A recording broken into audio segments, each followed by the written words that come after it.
link or something. Of course I will.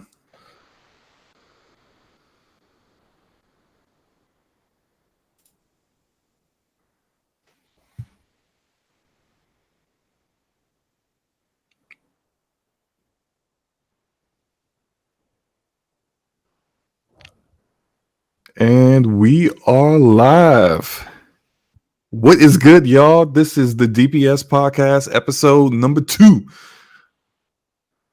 Numero Deuce. Deuces. You know, I don't. Deuces. I don't know Spanish. I Uno, know dos. Uno. Trace. I play Uno. Tres is gonna be next week. Cuatros will be the week after. Okay.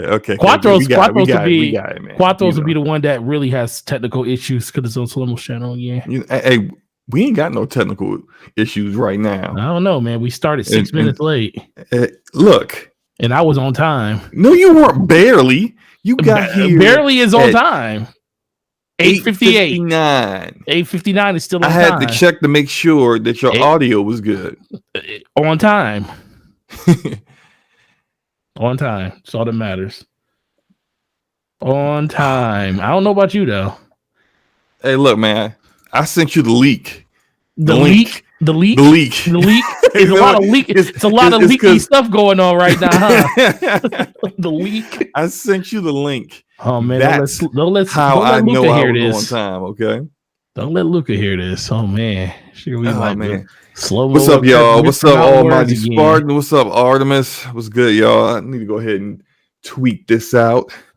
Yeah, drop it in the chat so the people can help us, because you don't like to make launch pages for people to sit in before the show goes live.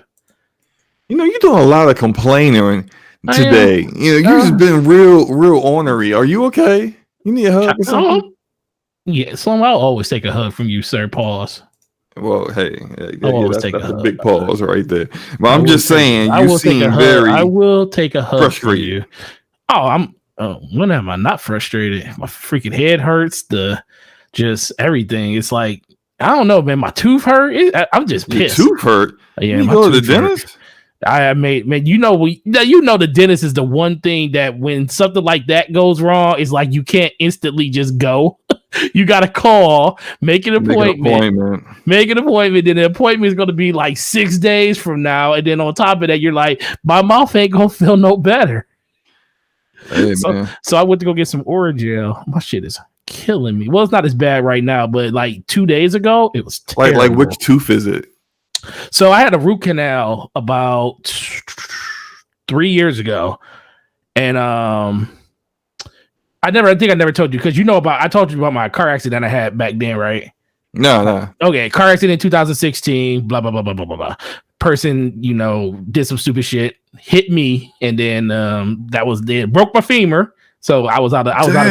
Matter of fact, my love for that kind of sparked my love of Division right there, because the car accident happened on February 26, 2016. That's when the accident happened. I was in the hospital to March. I got out of the hospital March 16th of the next month. So I was there almost 4 weeks, like 3.5 weeks or something like that. And Division came out March 8th that year, and I didn't have my Xbox with me because, of course, I'm in a hospital. Right. So my brother brought his laptop. This is before I had a laptop. So my brother brought his laptop up to the hospital so I can, log into my Steam account. And this was before Destiny was on Steam. I mean, not Steam. It was on even if it would be available on PC, because it was just D1 at that time. D2 wasn't even out yet. So no Destiny for me. I was like, man, I need something to play. So that's where my love for Division actually started at. I was running around the Dark Zone on a Radeon. I don't even know what kind of graphics card was in that thing, but I was playing a Radeon negative 980. No, I was playing at 720p, running around the Dark Zone at whatever. I think it was probably 30 frames per second because it was pretty bad. I was, but I put over. If you go look at my account, the majority of the 600 hours I played, about 400 of them was in the hospital over a good over a good week and a half span. So it wasn't that many hours, but yeah, but I literally played Division to death in the hospital. Like, it was crazy. But yeah, shout out to Massive Entertainment, because I was forced to play that game, and actually ended up enjoying it. I wish they would have kept up with it, but yeah, shout out to Massive Entertainment that's making a very game that I enjoyed so much, that I spent so much time in. Yeah. Spent so much hours in, and now it's a boring mess. Yeah, what about that Destiny boring man? mode coming? I know. What about that Destiny, man? We're gonna be talking about that too. Destiny it seems to be the game that always given. Or taking your money away, but I mean, wait, taking your money away. It looks like they giving you stuff now. Look, Slow-Mo. What are they giving you? Slow-Mo, look, man, the game that I paid over $200 for, people are literally going to be able to play for free on the 22nd. For free, if you got they didn't Game really Pass. give that. That was if you got Game Pass Ultimate, you could play Destiny 2 and you're paying for that. The DLC. And all the DLC for the price of the admission of Game Pass Ultimate. Let me shout out some of the people in the chat real quick. What's up?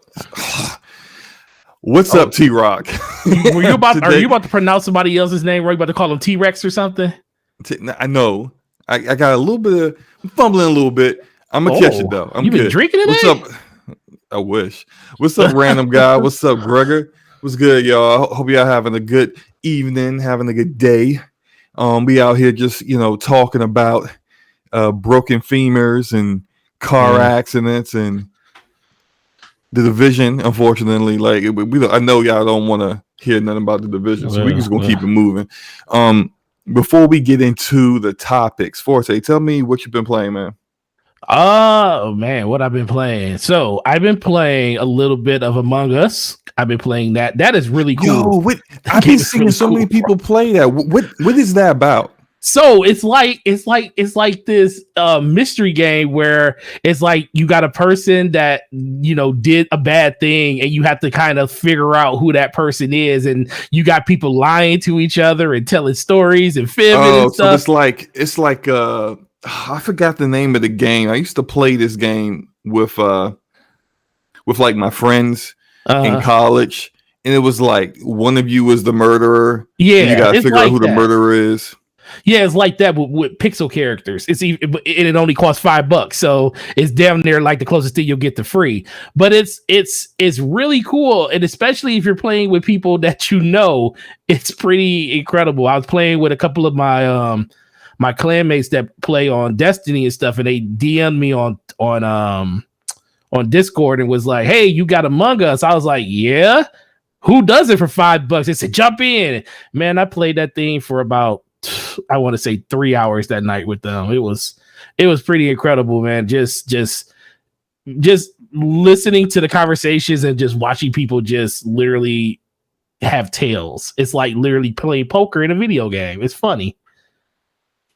You should try it. You should definitely try it. I think you would like it. I might, because it's like I've seen so many people talk about it, and I didn't know what it was. Like the whole name just reminded me of The Last of Us for some reason, just because Among Us, The Last of Us, right? I was just like, what is this? I'm not even really trying to pay attention. But I mean, I don't know. Like the thing is, you gotta get people to play it with, and that's where I always seem to struggle with, is finding people to play, because they just don't never want to play nothing with me, unfortunately. Well, that's no. You're not. Are you trying to say you're a villain now? No. I'm not. Like everyone else is treating me like they're all villain, and they don't want to play with me. I don't know what you're talking about there. Shout out to Gregor. He says the skill gap in Among Us is based on the ability to say nonsense quickly. Forte's esport Among Us. Maybe that is why I'm pretty good at that game, man. Because you have to be really quick on your feet to come up with some straight nonsense to make people like, is he for real? I gotta question it, but I don't know. Man, it's really cool. Yeah, I mean, like Hustle just said it. It's like Clue. It's like Clue. Yeah. It's like Clue. I like it a lot, though. It's really, really cool. Cool. I have been playing the Avengers on PC, and I completed the story. I thought the campaign was pretty good. I'm now into the post game, the in game content, and this is where looter shooters really kind of shine. Where they really they can really sink here, basically. And so I've been doing like the Avengers. They call it the Avengers Initiative. They got a whole bunch of like post campaign content for you to do. Mm-hmm. And essentially all it really is like taking your Avengers and ranking them up, get into max level 50, max power level 150, and kind of just building your Avenger the way that you want to. Yeah. And I'm kind of enjoying it, but then I'm kind of like really getting sick of these bugs. And these bugs are really, really annoying. Like I'm starting to get really irked with, like I load into a mission and I can't move. Or I mean, I can move, but I can't attack enemies. But they can surely attack me, right? Absolutely. Yeah, you know how that works. Like that stuff's annoying. I've been playing that. I don't know how much longer I'm gonna play it. Like if I get some more people to play it with on PC, I'll stick with it a little while longer. Like I was like you jumped in the party last night. Me and Enrique was playing. Enrique's still too jumped early. Out so quick. Yeah, man. Well, look. That's how I know he ain't gonna play that game, man. He jumped out too quick. Enrique is an old man. You know he gotta. He gotta go to bed, man. Yeah, that's true. The content creation life. If his channel was based on making videos, he wouldn't survive. Because he'd be going to sleep. He'd be like, "Oh man, Stas, I gotta go to bed. It's 11:30 at night. I'll see you guys tomorrow." Yeah, man. He'd be going to bed super early. Yeah, if I can find more people to play it with, if you would finally get it on PC, not happening. Yeah, of course. I know Mooch was talking about playing it, but I haven't seen him on. Nope, he downloaded Destiny. No, he didn't. Yes, he did. No, he didn't. He DM'd me. Stop. Okay, hold on. Let me read it. Enrique says, "Hey, I am not that old. Hey, I mean, look, you may not." Oh, Enrique was lurking. He here. You may not be that old in age, but you that old in behavior. Like, all right, here you go. The street lights come on. You ready to go? You ready to go to bed? Here you go. This from Moot Forte. I'm about to pull the trigger on the expansion pack for Destiny 2 on PC. No, this a good move.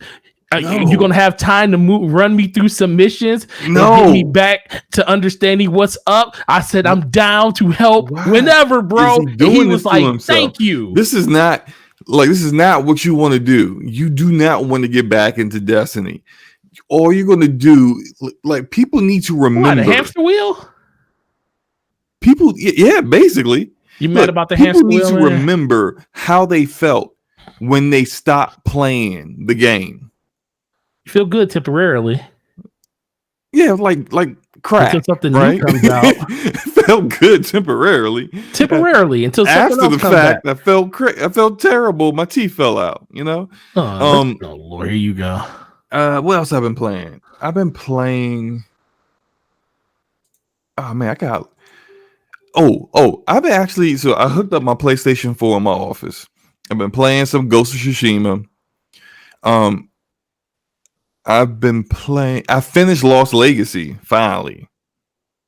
See, like my whole issue with my PlayStation was that it was out in the living area in my basement, and it being out there, and my kids dominating that TV for the most part. Like my Xbox is out there, my PlayStation was out there.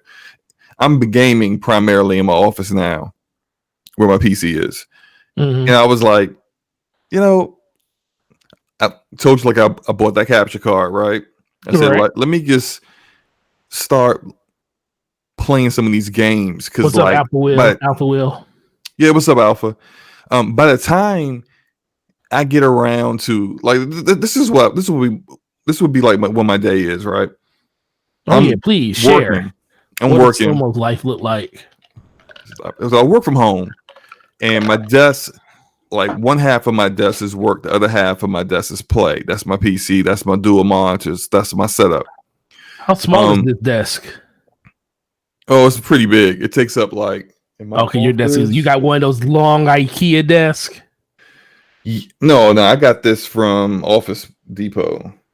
Oh, But okay. it's like Fancy. Fancy. He didn't want to build it himself. He was like, I'm yeah, just gonna big buy it in tempered one glass piece. thing. Oh, I definitely didn't build this. I You paid said for that. you went tempered glass and everything. Oh man, you special.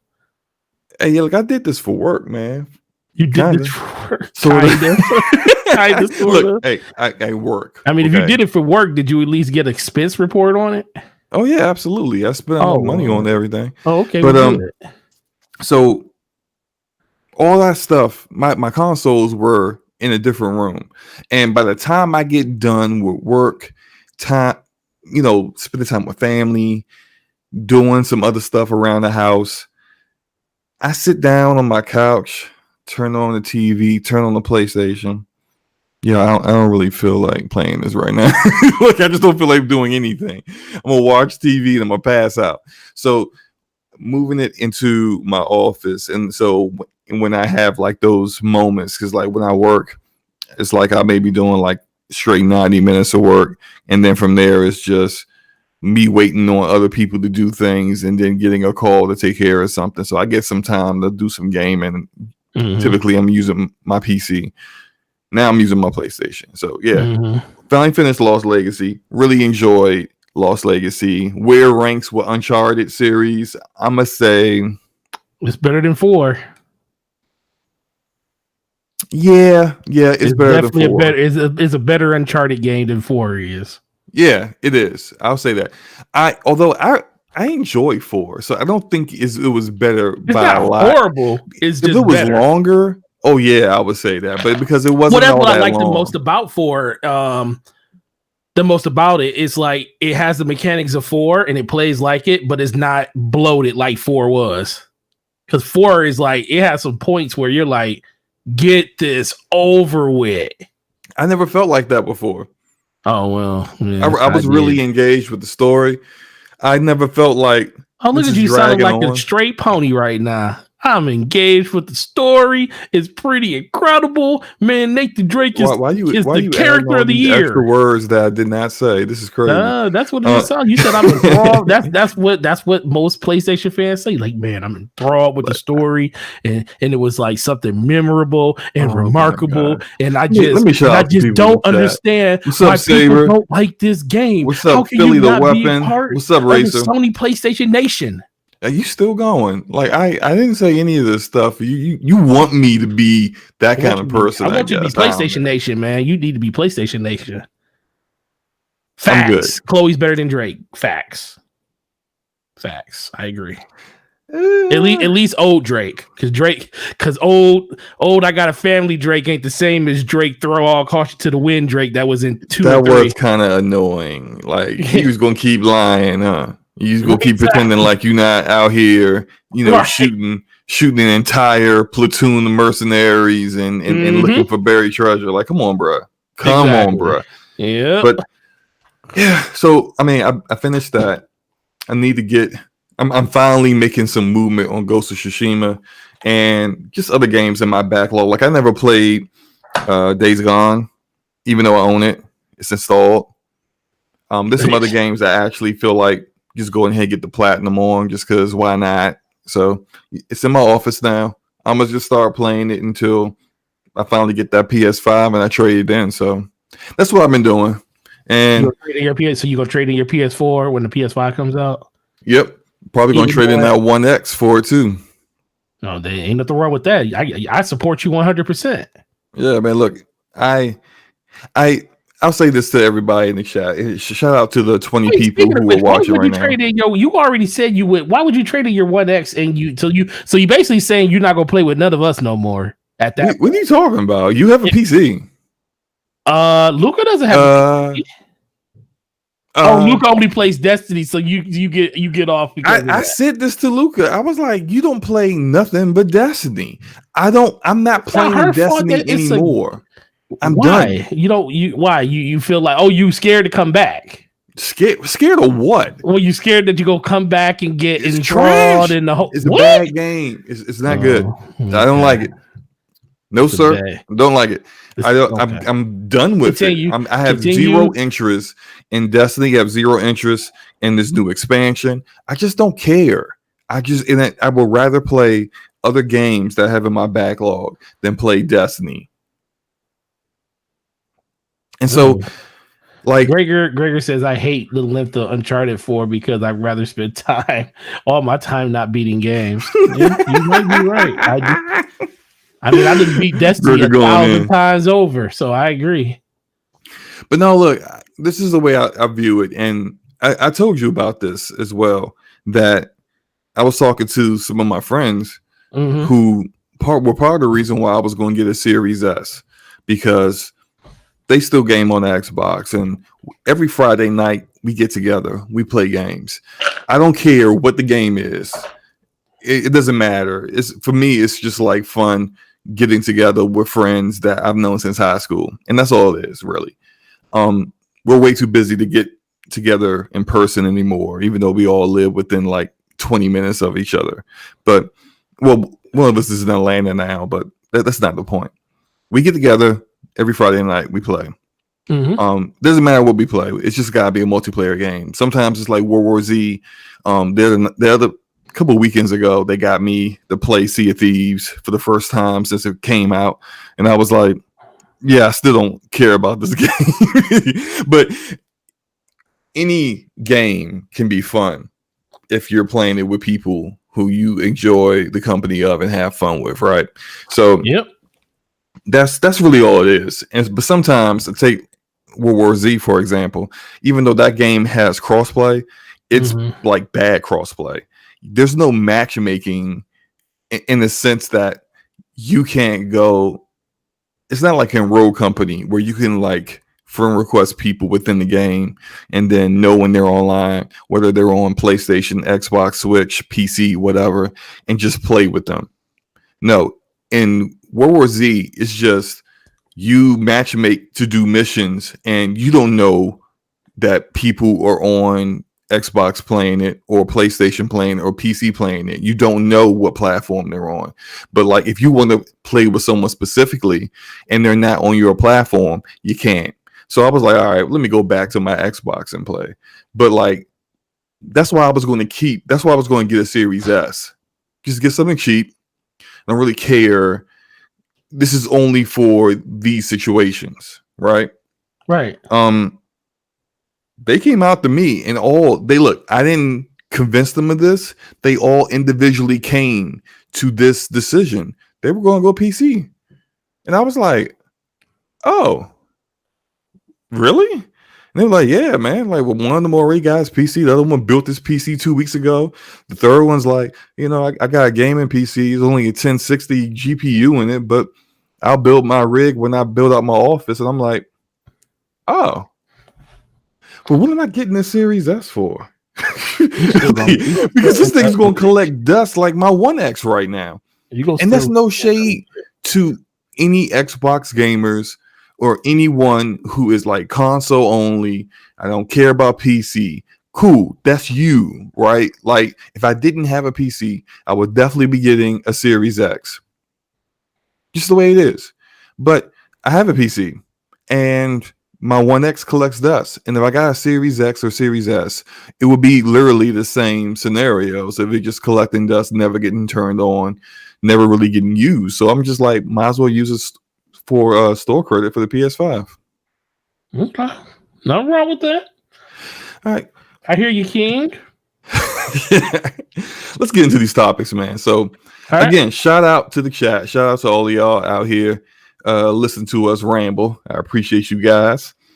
And first topic is this PlayStation 5 showcase coming up tomorrow. Now, let me pull up the blog where they talked about this. I believe this is going to be, these time zones are off. What is 1 p.m. PDT? Pacific Standard Time. That really? So it's going to that's 3 p.m. 4 p.m. 4 p.m. EST.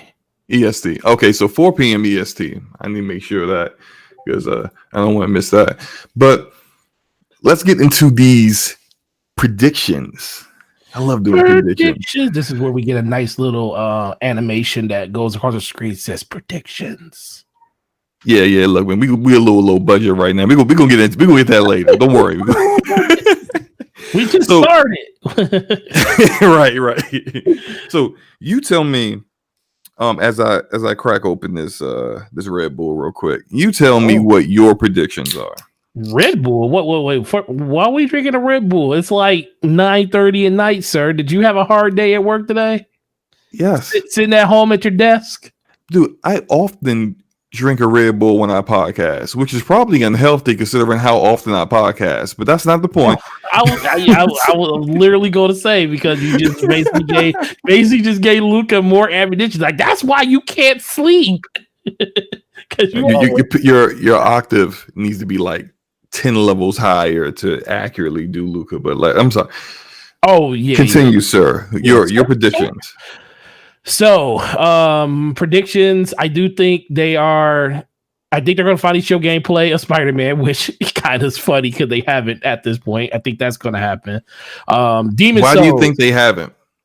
Because, well, they haven't officially said it was gameplay, in-game gameplay. Like how Ratchet and Clank, they came out and said that it was running on a PS5. They never did that for Spider-Man. It's pretty much just been trailers that can be confused as gameplay. And I think that's the one thing that people are just wondering, like, hey, can we literally just see gameplay? Like with Amazing Spider-Man, or not Amazing Spider-Man, with Marvel Spider-Man, you saw gameplay. Like, you literally saw mission structure and everything. So I just want to see him fly through the city, because that's the thing I think a lot of people want to see. I have a prediction that I think they're going to show the dashboard. I think they're going to boot up like the show's going to start in the UI. I think they're going to have the system. Wow, you got it all planned out. Yeah, I think it's going to be fade out of black. Yeah, fade out of black to the. It's going to be the UI screen. Yep. The UI screen, going to jump and out. They're going to scroll over to the Spider-Man icon, and they're going to hit play. And when they hit play, you're going to see how fast that SSD really is. I can see that. That looks cool. You need to talk to them. They probably already pre-recorded this. Yeah, but maybe they'll edit it. They do, because I'm thinking, like, this generation is, the biggest things you talked about was SSD and everything, and you talked about how performance and everything, and we know that the games are going to look good, because I mean, even with the PlayStation running 10 teraflops of power, that's still mighty good enough to still run 4K 60 with all your games. So now let's see what this SSD is really doing. I want to see in-game performance. Pull up the UI, hit the button, and let's see how fast we get into these games. I think that would be a pretty incredible sight, just to see how fast it happens. Think about it. People just seeing Ratchet and Clank go from the start screen to see it load directly into the game. How crazy. People went crazy for that. Think about how crazy they're going to go when they see Spider-Man do that. And I think that's going to be something they should definitely start to show out. I do think we're going to see Demon Souls. I think that's going to be, for some reason, I think it's going to end up being a launch title. I think at this point, we heard enough about the game to say that if it's not coming day one, it's coming within this calendar year, meaning before Christmas. You'll be able to pick up Demon Souls on the system. So I do think that's going to be a launch title. There was a lot of stuff with Cory Barlog going on. He did change his background with Kratos facing away on his Twitter account. And then he took it down and changed it back. I don't know if he got some slack from Sony for doing that, and just by leading people along, by making them think something was going to happen that wasn't going to happen. But I do have me personally, being a person that loves God of War, shout out to Slow-Mo for noticing the editing trick that I used the same footage for God of War over the last 6 editing trick. That's the editing trick. Well, there's the editing trick, but or editing in plain sight, I should say. Editing in plain sight. But I call it just using the same footage for the past 2 years. But I'm sorry, continue. Whatever. Now I got to be conscious about that and use something different. But I do think they're going to show God of War. I don't think we're going to get any gameplay or anything like that. I think we're going to get just a splash screen, because I think the one thing. Hold on real quick. Gregor in the chat said, if a mosquito bites Slow-Mo, his heart will explode from all that caffeine. Right. Yeah, right. It will. But look. all that said, I drink a lot of water. Okay. So I drink a lot of water on a daily basis. So I'm not like completely unhealthy, but hey, I'm sorry. Yeah. Go ahead, continue. My bad. No, yeah. So outside of that, it's just mostly just little things. Like I think we may hear, as much as I want to think we'll hear a acquisition of a studio in this, something like Housemarque or something. I don't know if they'll do it here. I don't think we'll get the teardown here. I think that's something that's going to come closer to the launch of the system itself. So I think that's the biggest thing that a lot of people, some people are looking forward to that. I think most people just want to know about price, pre-order date, and when we're going to be able to pick these systems up and bring them to our house, which I do think we're going to get all of those things. And if we don't, oh boy, Twitter's going to be funny. If we don't get all three of those things, bro, like if we get two of them and not a third, it's still going to be a problem. So, all right, you did 3 predictions, right? Yeah, so I think they're going to show Demon Souls. I think Demon Souls is going to be shown, and I think it's going to be, if not a launch title, it's going to be a launch window, meaning it's going to come out at least before Christmas this year. I think they're going to show God of War, but they're not going to show gameplay. They're just going to show some type of audio with Kratos probably saying something or something like that. It's going to be something God of War related there. We're finally going to see Spider-Man show running on a PS5. And I think they're going to show off the UI. And I think they're going to show the power of the SSD loading in and out of games when it comes to showing that off. I think they're going to literally boot up the PlayStation and literally let you see a game launch from the menu of the PlayStation system itself. I can see that too. So, okay, you got your predictions. What's the guaranteed thing you just know is going to happen? Ooh, the guaranteed thing. Honestly, the thing about Sony is you really can't say, because for them, one thing, man, just one guaranteed thing outside of price and stuff. It could be that. Oh, because that's all I can guarantee. Because some people are of the mind that we're still not going to get prices. Yeah, I know, which is weird, which is crazy. But no, I do think we're going to get price, we're going to get pre-order dates, and we're going to get the date the system's coming out. I guarantee I don't want to say the word guarantee, but I do believe that's what we're going to get. If I would be shocked if we walk out of this conference without getting those 3 things right there. Everything else is kind of up to interpretation. I think Sony has been very tight-lipped with their with the stuff that they're showing off to people. Their stuff doesn't leak for some reason. So I think when it comes to games they're going to show, it's very up in the air. Could we finally hear that Ratchet & Clank is going to be a launch title or a launch window that's going to come out during this year? We could. But the fact that they shown this, and you would think it would be because it's the one game they've shown a lot of. But I honestly and truly think that price and stuff is the only thing that's going to be guaranteed during the show. Everything else is going to be kind of all over the place. And I don't think Final Fantasy or stuff like that. I don't think any of that big third-party stuff isn't going to be shown here. I don't think you're going to see Grand Theft Auto 6 or any announcements of that stuff here. I think you kind of touching on one of my predictions, but go ahead. No. Yeah, but that's what I'm saying. I don't think they're going to show any of that stuff, because I think maybe Final Fantasy 16 could be shown here, because are they a big enough game to have their own event? Yes, but I think they would benefit a lot by having a partnership with Sony on a stage, because they did the whole thing with Final Fantasy VII Remake.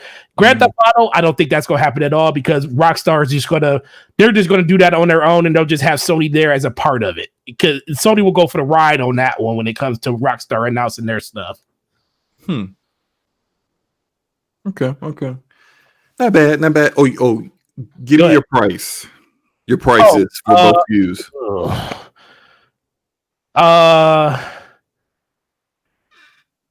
So this comes down to the second thing that we're going to talk about the issues that supposedly they were having. So I think the price is going to do it. No, listen. I think the price you about to go $600. I know you are. I'm not going $600. Okay.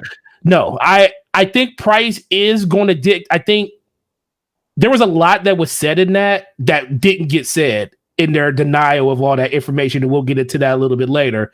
Okay. But I think that the price of this system is going to really tell us if that was true or if any parts of that thing of that article were true at all. Because if any part of that article was true, then you're going to see it in the price of this system. So I'm just going to operate on the fact that Sony came out and said that thing is false. It is not happening. So I think it's going to be $499 and $399. But boy, if it goes up $50 either way, a full $100 cheaper for just the lack of a disk drive.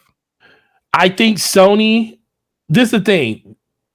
What is the difference? And production costs? Okay. Is there a difference between $499 in a consumer's eyes? Is there a real difference between $499 and $449? Is there a difference? Do you see it's like when you see a number with 4 in front of it, $499? I see what you mean, because you're already spending hundreds of dollars. Exactly. People typically, when they're already spending hundreds of dollars, they view something like $50 as trivial. It's trivial, but you put 3 in front of it. It's like, oh, that's the number that makes people in their minds like, oh, I'll do that. I can do that. And I also think you don't want to have in the mind of, now, do I think, I'm like you, Somo, I think $449 is actually the price the system should be at. But I think Microsoft is kind of probably pushing them a little bit and saying, dude, do we really want to have a system that starts at a 4 and theirs starts at a 2? Because in the perception of a person that's buying a system and the person that doesn't care about ecosystems, that's a $200 difference, even knowing on paper it may only be $150. So I think Sony is literally looking at that like, oh man, that's kind of a crazy price to get to, because they're not going to come nowhere near the $300 the $300 price point. They're either going to be $399 or $499 or $449. And on top of that, it just really comes down to, does Sony have enough? Do they have enough, not interest, but enough faith that their system's going to sell no matter what? I think their system's going to sell no matter what. So I think even if they came out at $449 and $499, I don't think they're going to have a problem. The problem is, how are they going to go about messaging this out to people? Because trust me, if they come out at $449, there's going to be a lot of noise out there. It's like, bro, that's too much. Blah, blah, blah, blah, blah. I don't know why they did this. You're letting Microsoft get $150 head start, but in some people's eyes, it's going to be closer to $200. I just don't know if they want to have that type of narrative going into the next generation compared to what they had last generation, because they had price and performance last generation on top of all of the mess ups that Microsoft's had at the beginning of last generation. And they're talking, and there's a whole bunch of other stuff that Sony is fighting against when it comes to their, producing their systems and making a worldwide appeal and bringing them out everywhere. I just think that they really need to come up with a strategy that's going to help them benefit. And I think $399 does a lot better than $449 for them. Interesting. I don't think I quite agree, but okay. I'll get into that. I'll get into that in a minute. Let me do my predictions real quick. And some of them are the same as yours, and some of them aren't. Okay. The ones that are the same, well, there's one that is the same, and that is we're going to see Spider-Man gameplay. I actually think we're going to see, because it's going to be 40 minutes long, I think we're going to see like a good 5 minutes. 5 minutes of it, yeah. Yeah. Like they would do more if it was like kind of like the Ghost of Tsushima or The Last of Us Part 2, where they did like their own dedicated thing for it. And they might still do that before the game comes out. Yeah, those like 12-minute gameplays. Right. I think they still might do something like that for Spider-Man, just to really fully showcase it. But I think for this show, like 5 minutes. So depends on how big the game is at that point too. Right. I think also another prediction is, I think that all games shown, this might be kind of an easy one, but I think that all games shown will be running on a PlayStation 5. Oh yeah, they've been, at this point they can't change that. Right. Like there's going to be no running on a PC with PS5 like levels or settings or anything like that. It's going to be running on a PS5. Right. Now, my other prediction is that we're going to see a trailer for Final Fantasy VII Remake Part 2. Oh, okay. I would love to see that. I do too. And this is why I believe that's the case, right? So Final Fantasy VII Remake Part 1 came out in March. April or March? March. No. March. Yeah, March. I think it was Nomura, but one of the directors for this game back in October or November of last year made a comment that they were already working on Part 2. Mm-hmm. There was this all these rumors from people that was like, they just getting started on Part 2. It ain't gonna come out for like 2 or 3 years. Well, I'm not saying it's coming out next year, but they already got started on working on Part 2 well before Part 1 even came out. So all that said, I think we can see a trailer. And they already got a lot of assets already built in. It's Unreal Engine 4. So it's not like they got to do a lot of extra stuff. Unreal has a lot of built-in tools and assets already. They got all the character models already for a good majority of the characters. There's a lot less work that they have to do with this Part 2. Even though you're no longer going to be a Midgar.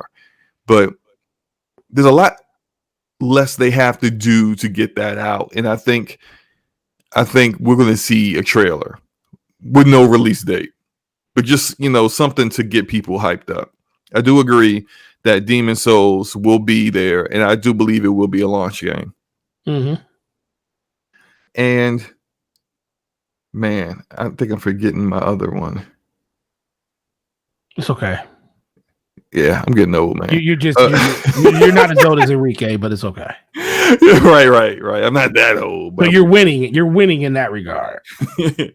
I would say when it comes to price, my one guaranteed. Yeah, one guarantee.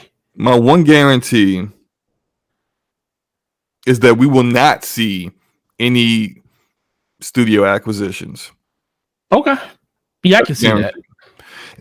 They're very different with how they handle studio acquisitions. It will be an announcement on their blog and tweet. How did they announce Insomniac? Was it a tweet? It was a tweet. Yeah. Yeah, it's like it was a tweet. It was probably the best acquisition that company's ever made. Yeah.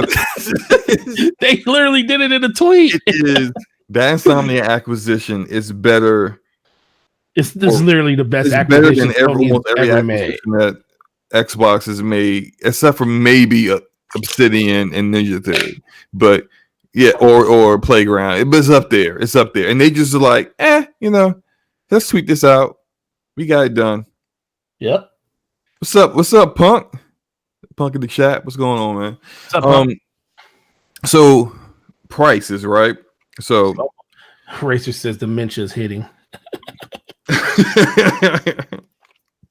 My wife would say I definitely got dementia with the way my memory is. Prices. So we already know $600 is absolutely out of the questions. That's not happening. I think. As I drink my coffee over here. See you on the caffeine kick too, man. Well, I'm just saying $500 is guaranteed. $499 is guaranteed for the regular PlayStation 5 with the optical drive. That's guaranteed. Where I differ from you, I do somewhat agree that they may be feeling some kind of way about the price of that Series S. What up? $300 is really, really appealing. Extremely appealing. What's up, Taz, man? But I think they're going to stay the course regardless. And I think this may be somewhat arrogant, but I kind of feel like they feel like their hardware is worth more than that. It is worth more. It's worth more than $500. The Series S is worth more than what they're paying for it. Like what you're going to pay for it. That hardware, you couldn't put a PC together and it come up to $300 with all of that. I agree. SSD alone would eat up the majority of that cost. So it's just not. It's not possible. Like Microsoft is taking a massive hit. They're taking a good $100, $150 hit on that system. But they can do that because they're Microsoft. They're Microsoft. They print money. Now Sony ain't exactly a pauper out here, but they got some money too. But they ain't that rich. They got PlayStation money. They ain't got Microsoft money. Right. They're not going to go. Well, for our digital version, we're going to match you at $300. That's not happening. It would be great if it happened. I really don't even feel like they should go to 400. I know you think they might do 400, and some people are saying, oh, they may just do 400 for the digital, and then make it up with 449 seems to be if I had to bet money, 449 would be the price. Right. Because. And look, I get the whole argument that or bet Slobo's life on it, 449. And yeah, no, he ain't betting my life on it.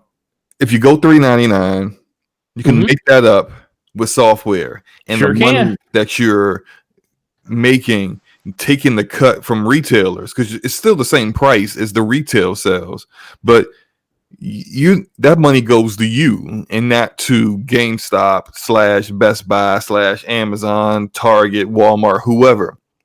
So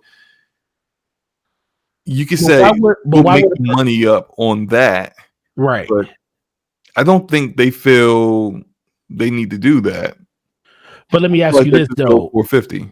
Well, let me ask you this though: why do you think, as a consumer buying the product, is a $50 difference big enough for you to say I'll forgo the disk drive for only $50 though?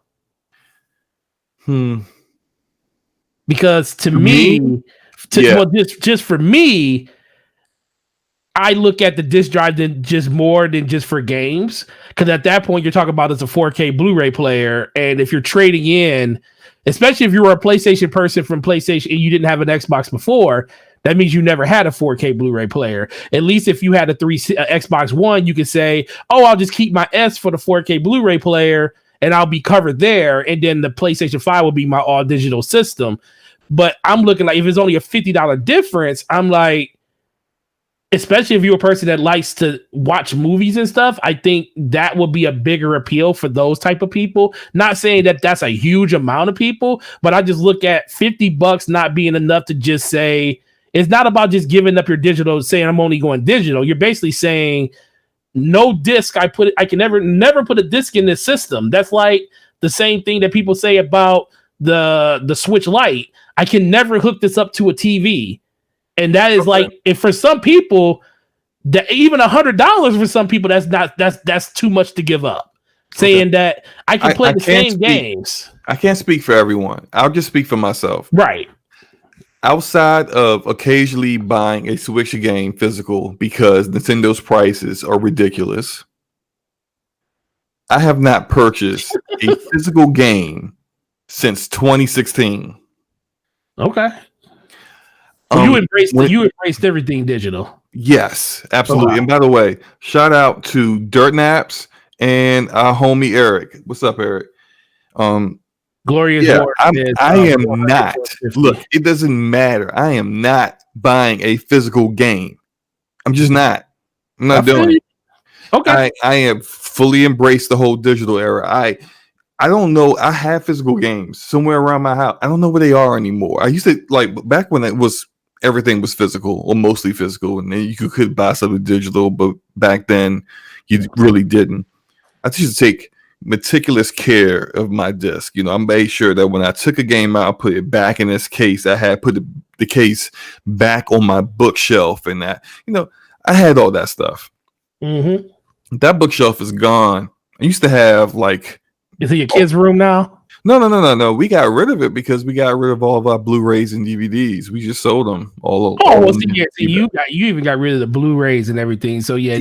So there's literally like you saying things like, oh, I might use that for other reasons. I understand that. Like you might use that Blu-ray player to watch a 4K UHD Blu-ray movie. Cool, I get that. But when we watch movies, we rent them off of Amazon Video. and running at that ridiculous 10-bit rate for a 4K, which is horrible. Right. I don't Oh get. no, Randall, don't do that. Don't do That's that. the one thing I don't get about this whole. It's like we talk about how a lot of people, like the people that go digital, say, "Oh, the game looks the same. The fidelity is incredible. It's phenomenal." But then when we go watch movies, we rather watch them at the most compressed rate ever on on Netflix, and then have the freaking Blu-ray for the same price. Look, for me, the convenience outweighs the quality of it. It's the convenience. That's why America's getting fatter every day. Well, I'm not, man. Well, I'm not saying you. I'm just saying America in general. Look. Convenience in certain areas. You know, you got to do what you got to do to stay in shape. But all I'm saying is that when it comes to finding a movie, or like, for example, Taz know what I'm talking about. He said he ain't never giving his Blu-ray up. Man, but this is Taz. Like, but he's like the person that you would speak to on that, because that man has he has over. I don't even want to put that man's business out there, but that man has a ridiculous sound system. Like when we started playing Destiny together, he used to drive me insane because he would refuse to turn his stuff down because he's like, man, I paid for this sound system. I want to hear every gunshot that comes out of my weapon when I'm playing Destiny. And guess what? He's right, because he paid all that money for that. And I just feel like for people like that, or just a lot of people in general, $50 ain't enough to move them off of a disk drive. It has to be more substantial. I get that. People will be like, I could use this for other things. I can watch movies through it. Well, all I'm saying is that there's no chance of that with me, because I'm not watching a movie through it. I can probably name, I could probably count all the times on one hand that I actually use the Blu-ray player in my Xbox. Oh Lord, it would actually be less than the fingers I have. It may be like 3 times. And I just think about like stuff like going out and buying like Avengers Infinity War. Did somebody call you? And then having to wait for it to come in through Amazon, or driving out to Target and going to pick it up, or just straight just purchasing it digital and just watching it there. And then I could watch it in any TV in my house, on whatever device in my house. Yeah. No, I get that. That. It's just the convenience, man. And that's going to fit. And like I said, I kind of feel the same way. The only difference with me is I always want to keep a physical machine where it's like I can put disc in it. Like majority of my games, I think the only game I bought physical, the only game I bought digitally on my own was Destiny, because that game I just keep in my system all the time. Most of the games, it's like, I just buy physical copies so I can give them back and forth. But I just mostly keep mine just for the 4K UHDs. That's literally the only reason I keep a physical drive for the most part, because I don't buy too many games that I basically really want to play outside of that. And it's just, I think a lot of people, like, shout out to Glorious War and shout out to Racer, they're basically saying the same thing. It's for them, it's like physical. They have to, like, for me, they have to give you a huge incentive to not want to buy a digital only system. Like, I'm not saying it won't happen for a lot of people, because Microsoft proves when you put out a all digital system for $150, you can sell it and people will buy it. Mm-hmm. But I also know the fact that was because that system was $150. And at that point, it's like, well, I can go buy a dedicated Blu-ray player if I want to. I can't get a system for that cheap. Right. Shout out to iDizzy in the chat. Shout out to the random guy. Shout out to the Ash and Luca. What's up, Luca? Shout out, bro. Shout out, Dizzy, to your boy Cognito taking that L yesterday. Your boys want to know.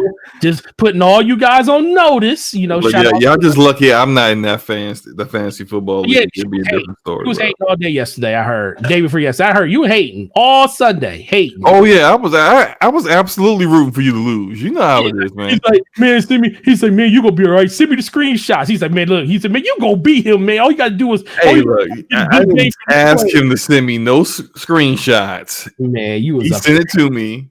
Man, I said, hey, look, you got a shot. That's all I'm saying. Yeah. Where was I at? I think actually I did prices. Yeah, you did prices. You said $449 and $499. $499, yeah. So that's what I think is going to happen. I feel like, what if they? What do you think about? What if they decided to just make pre-orders live tomorrow? For you talk about for people that for the email list? Yeah, because they're definitely not going to do in store tomorrow. No. But see, look, email list tomorrow. The only way I would get the version of the PS5 that has the disk drive is if supply is that bad that I may not. You just got to get one. I just got to get one. Like, all I care about, like, I can't wait around for a digital version to come, available. If I keep waiting, then I'm probably not going to get one at all. So that's when I'll be like, you know what? I'll spend the extra $50 to make sure I get one. Okay. Well, otherwise, I'm looking for that way. If it's $100 difference, would you feel the same way? Yeah. Okay. Just want to make sure. Yeah, I feel the same way. It's all about making sure you get one so that you can play the games that you want to play. But if I have the choice, if I have like multiple options, if I'm early enough in the pre-order process, or like they're not sold out of both out of the whatever store or retailer I'm trying to get it from, that's when it's going to be like, okay, I'm choosing that digital version every single day. But yeah, I feel there's bad no choice. Then I'll do what I gotta do. Yeah, I feel bad for all the people that say, man, I hope I get a system, and I'm just sitting there like, man, my system locked up. Oh, stop it. Here we go again. I'm definitely getting one. Listen, there is not too many times I can literally flex and be like, listen, I don't have that problem. I will fire everybody in my freaking store if I don't get a system because they forget to pre-order my system when they go live. Can you do that? No, I can't do that. I don't think so. but the wrath of God would come down on every last one of those people. Every last one. Shout out to right. So the pre-orders for Xbox is one per household, even if you're buying both systems. I thought the same thing for PS5. Well, at least for the email thing, when I read the email, it said you could only pre-order one. Yep. So they released. So GameStop is doing, and I think every retailer is probably going to end up doing that. No matter what system you buy, you can only get one. Because I was looking to get two because I have two X's, and I wanted to get an X. I wanted to get the X for me, and I want to get the S for my kids in the living room. So that looked like that dream has been, unless I get my wife to go. But they said per household. So if I was you, I would make sure you secure a S. I don't think those X's are going to move. No. That's just because you on this whole, the X is going to be sitting on shelves on things on Christmas Day. Hey, it is. But look, it's not going to be a lot of them sitting on shelves. What you saying? You can find one if you want to. If you want one, you're going to be able to find one. That S, you ain't going to be able to find that S or the PS5, whichever SKU. I think those three are going to be big sellers, as well as Switch as well, because Switch is always going to sell. But I think that Series X is going to be, without like serious content to really push it, it's going to be the one that you can be able to find available. But it'll sell because it's the holiday, everything sells. Yeah, unfortunately, you're right. Everything will sell. But yeah, let's move on to this whole, since we were talking about this and we're talking about stuff selling, let's talk about this rumor that, what was it here? That Sony PlayStation 5 production issues, their forecast for this fiscal year was supposedly cut by 4 million, citing chip shortages, citing issues with the SoC, the system on a chip integrated circuit, saying they were having 50% bad yield rates when it came which doesn't make sense. That 50%, when I saw that, I was like, that look a little high. Like if it's 50%, how is it that you're only cutting your production by 4 million? I think they're saying ever since they ramped up production, like super ramped it up, they're saying over the course of whatever the second amount of systems that they ramped it up to. Because at one point, I don't remember them ever saying they were ramping it up to 15 million. I remember when they said they were doubling it, because I remember they were saying 6 million was going to be the number they were going to do. Then they doubled that number and said they almost doubled it and went to 10. So I don't know do you ever remember them saying that they were going to 15 million? I don't remember ever hearing that. Say that again. Have you ever, do you remember them ever saying that they were ramping up production to 15 million? Because I don't remember them doubling it. 15 million. What I saw was they were doubling it to 10 million. About this year. Like what they planned on having available this year and just this year. And initially they were saying something like 4 to 5 million. And then they said it was 6 million this year. Then they double production up to 10 million for this year. Right. And so that's all I had known. Right. All after I saw that like a month or two ago, that's what I was operating off of. Then stuff came out. And so that people in the chat don't lose their minds, I'm gonna we're gonna get into the fact that Sony has countered this, and they came out with a statement and said, while we do not release details related to manufacturing, the information provided by the Bloomberg, by Bloomberg, I said the Bloomberg, by Bloomberg is false. We have not changed the production number for PlayStation 5 since the start of mass production. So it's still going to be the 15 million units by the end of their fiscal year, which is like April. Right. Yeah, March 31st is their fiscal year end. Right. With likely 10 million available this year. So they shot it down. Did they really though? Bloomberg got their information. Did they really shoot it down though, Slomo?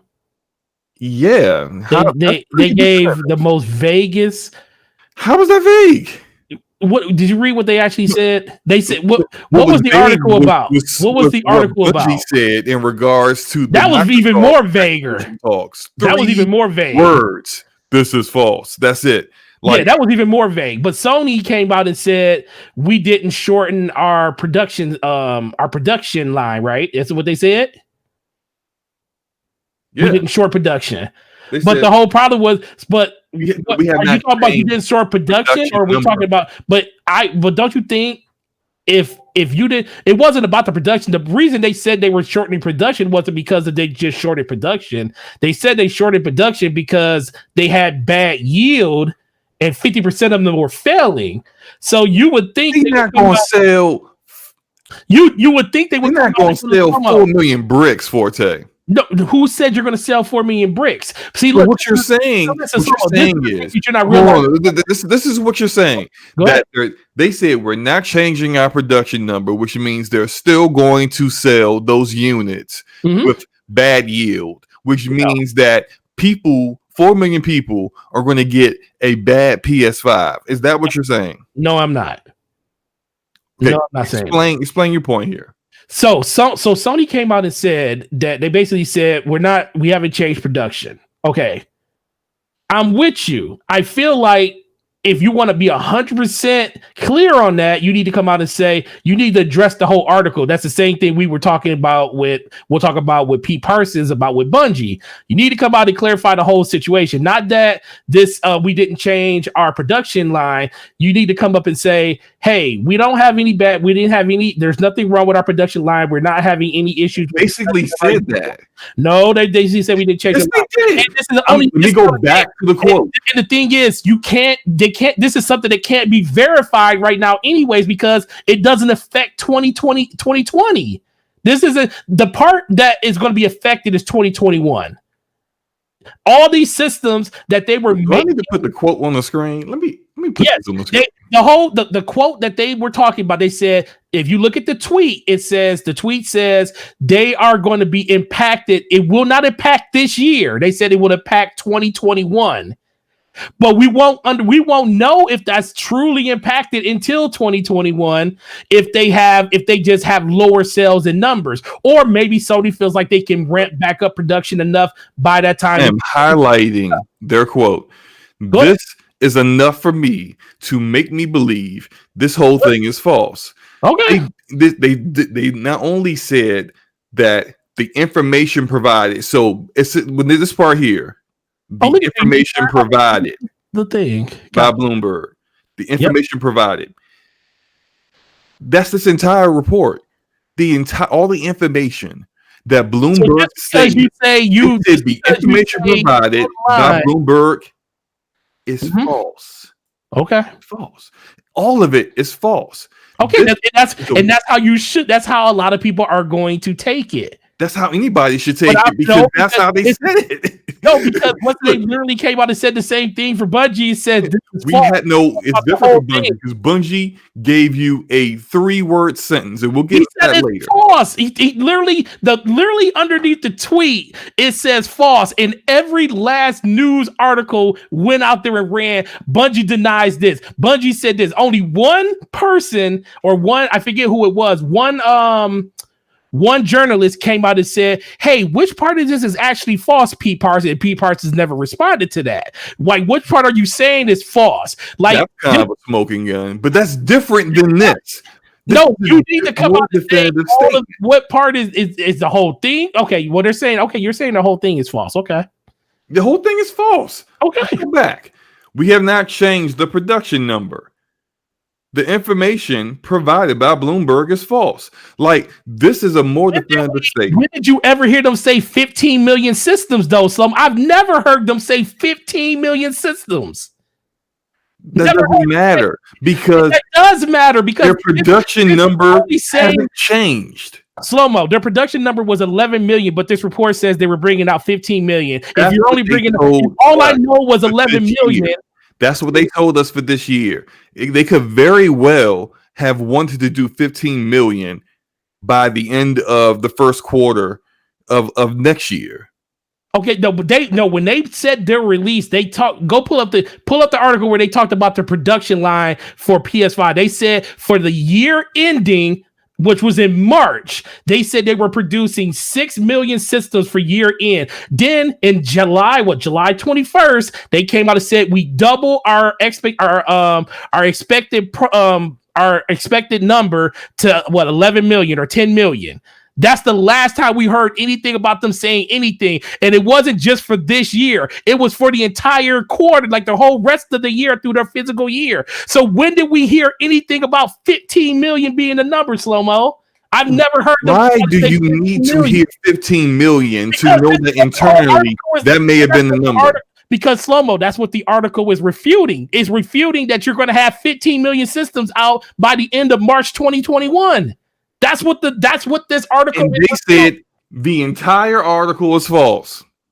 Okay, so we're gonna have 15 million systems out by the end of okay, all right.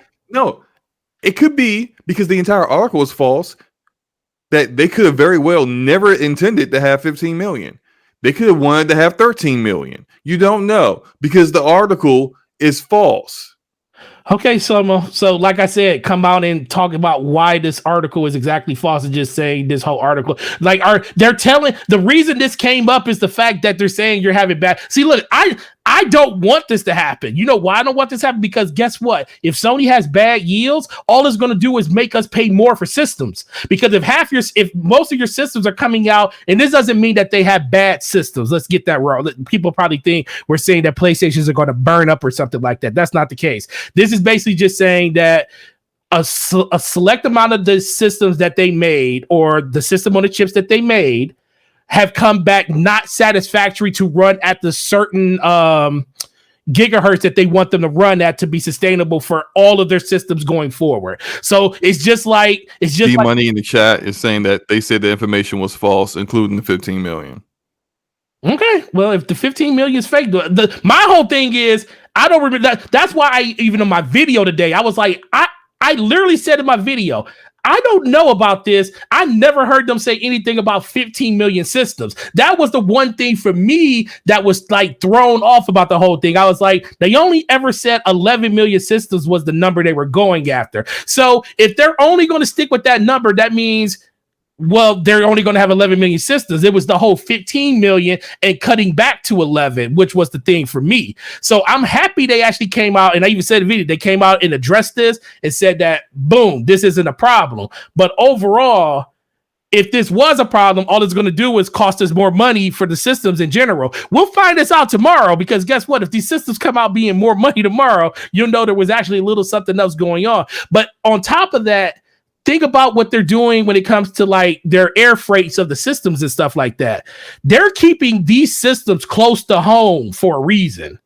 Like, they're not shipping the stuff out early.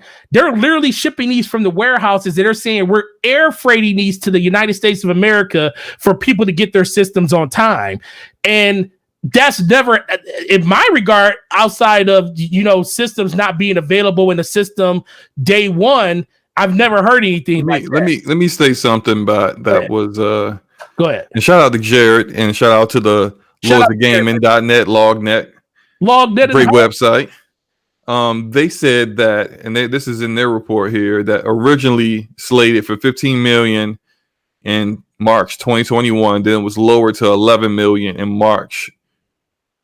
Wait a minute. Okay, so same month they lowered it to 11 million. But this was also probably before they started mass production. Well, they started mass production in July. Right. So they lowered it to look. This is Bloomberg information is just false. To me, this information, look, it can definitely be false. Nobody, that's why it says rumor in the title of the video. Literally, it could be false. It's just the fact for me, I want to know exactly what's false. Like, you're saying the whole thing's false. To me, I need to be broken down and say, dude, we're not having bad yield issues, so that's definitely false. And the fact that we never lowered our expectation on the product that we're going to be releasing this holiday and going into next year is also false. It's like the more information you give people, the better off. I don't even think this is a big deal. The only way this becomes a big deal is if this is actually true and you have to pay more money for your system, because they're essentially losing money for every SOC that they're losing. That's why I don't think this is a real thing, especially this late into the fight. I think this is. Let me just say that they're killing you in the chat right now. They can always kill. They kill me every week in the chat. That's nothing. I'm just saying they're really going in. This is the first time this is the first time people called me a bot. I love it. The first time today. No, first time ever. I've never been called a bot before. This is the first time ever, man. I've been called a bot today. Wow. Hey, well, look, man, you acting kind of body. Like when you was going in, I thought I heard chips flying out your mouth, like microchips and yeah, it was getting a little wild there for a second, man. I don't care who wins this. Me personally, I hope they give me one so I ain't got to pay for it. So trust me. Hey, look, you sound like that's what you're going for. You fighting that good fight. You want that fight for Microsoft. Well, it's not gonna be Microsoft that gives it to me. It's gonna be GameStop. Mm-hmm. Well, look, man, I think we slaughtered that topic. I don't want to go. It's not a big deal, right, Slimmo? It's not a big deal because it's not a big deal. It's not true. It's not a big. It's not true. You know, it's not true. I hope it's not true. But let's talk about something that probably was true. Oh, this is 100% true. I've been hearing about this for months. Bungie was reportedly in talks multiple times to be acquired by Xbox. Multiple times. And from what was said, it was initiated by Bungie because they wanted better, I guess, financing for their different ventures and Destiny 2 and that other game that they're making. But I think NetEase, who gave them the money, is financing that. So I don't know why they would need additional money for that. But that's what was the rumor, started by Mr. Jeff Grubb from VentureBeat. There we go. Thank you. And Jeff Grubb, I might have to say this, okay? He's a superstar now. Yo, Jeff Grubb has been all over the place this summer. And I'm going to need Jeff. I don't care what he's heard. I'm going to need Jeff to be quiet Lord, until one of these rumors turn out true. Oh, one. I want one. And everything. You need all that stuff to come true first. look, you. Before I listen to anything else you guys say, I need some confirmation on some of the things that you've been saying for months. Right. Please. Before I can believe anything else. Let's go over it. First time I ever heard Jeff Grubb's name was when he said Mass Effect Trilogy was being remastered by EA and BioWare. And I was like, Lord. Thank you. This is all I wanted. Then he started talking that talk about how they were going to remake Mass Effect 1. I was like, yes, this is what I've been saying. It's like they're in my brain. Yeah, it's true. But has that come to fruition yet? I mean, what is EA waiting for? To wait for the sun and the moon and the stars and the mountains. And for him to be saying stuff like, oh, it's going to come out in October. It's September. They even announced it. Like, how? What is it going to be a stealth launch like Apex Legends? Like, why would you do that? Yes. Like, it's weird. Then there was the whole Xbox Live is going away. And I'm like, I think that still was true. What the? I think that was still true. I think that came out and said. I think that got couched because of the whole Halo thing. Halo being delayed. Like, why would you come out and actually say that's true after you delay Halo the game? Because think about it, the whole thing about Xbox Live and free-to-play games, and Halo was going to be a free-to-play game. I think that announcement was going to be tied to opening up Xbox Live for Halo to be free-to-play, and I think that got housed and put on the back burner until Halo comes out. That's just what I think. It may be 100% wrong, but overall, I think that is tied to Halo. And why would you lose money this year if there's no Halo going to be there to drive the subscription service because you don't have that game in your hopper? Look, I don't want to make this all about that stuff. Okay, like all I'm saying is that, like, I don't know dude like that, and as far as I'm concerned, like when someone like Jason Schreier says something, I basically take it as a fact. Pretty much. Because the dude's track record, it's amazing. He says it, it's true. He says it happens. Like, but Jason is like smarter about it, I would say. Because he will leak something, he'll tell you, yo, something big about to happen with Activision today. You're like, what? Then boom, some big thing with Activision happens today. It was just like, well, dang. There go Jason again. He knows his stuff. He writes reports, getting inside information on all the tea going on in studios. When studios like come out with their statement and they all condemning Jason Schreier's report, they don't say it was false. They just say we didn't like the way you was talking about some of our employees. We didn't like that. Like it's like you can't refute what happened because you know it's true. You just don't like the way he wrote it. So like when someone like him says something, I'm like, all right, that's a fact. But so far with Jeff, like, just give me one. Give me one thing that you're leaking that's like, oh man, that came true. Because so far, like this year, I don't know about his past like history, but this year he like 0 for like 3. Well, he gave you all the dates to all the conferences. Glorious War says in 7 day ? Saying it might be November 7th is when they announce the stuff for Mass Effect, which makes sense because they do a lot of announcements for Mass Effect stuff on Mass Effect Day. But then Jeff Grubb was saying it was supposed to come out in October. Okay, well if it long as so it comes look, out, I'm not trying to get it going on the guy. All I'm saying is that like him come out and saying he heard from multiple, you know, that. Well, he was also just responding to Imran too, because Imran started the conversation, and then right.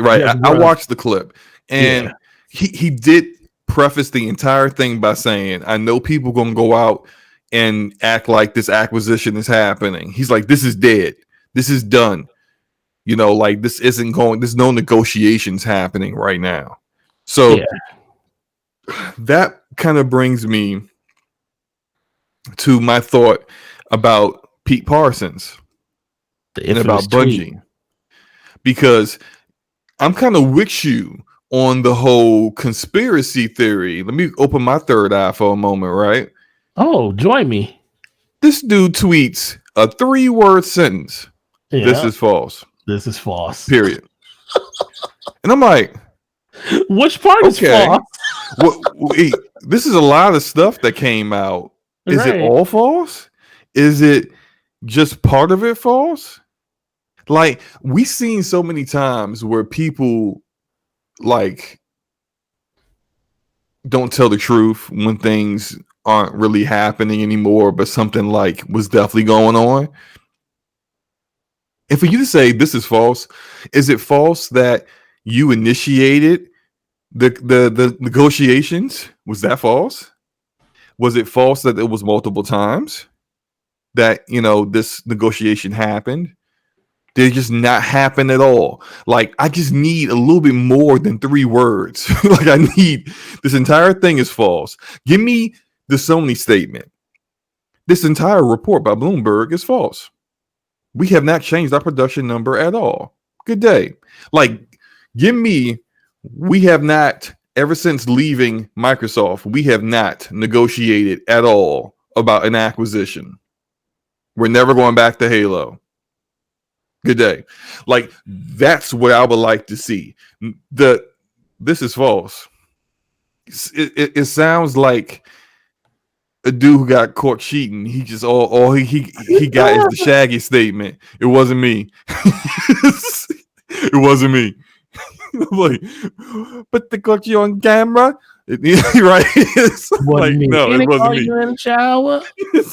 Like, all right, come on, like this, you gotta give me a little bit more than that. So I'm kind of thinking something, and usually when we get something that is true, it's like only like 87% true. It's not like 100% true. There's always like some kernel of thing that gets like a little off, a little wrong, and again, maybe Pete just like he's zeroing in on that 13%.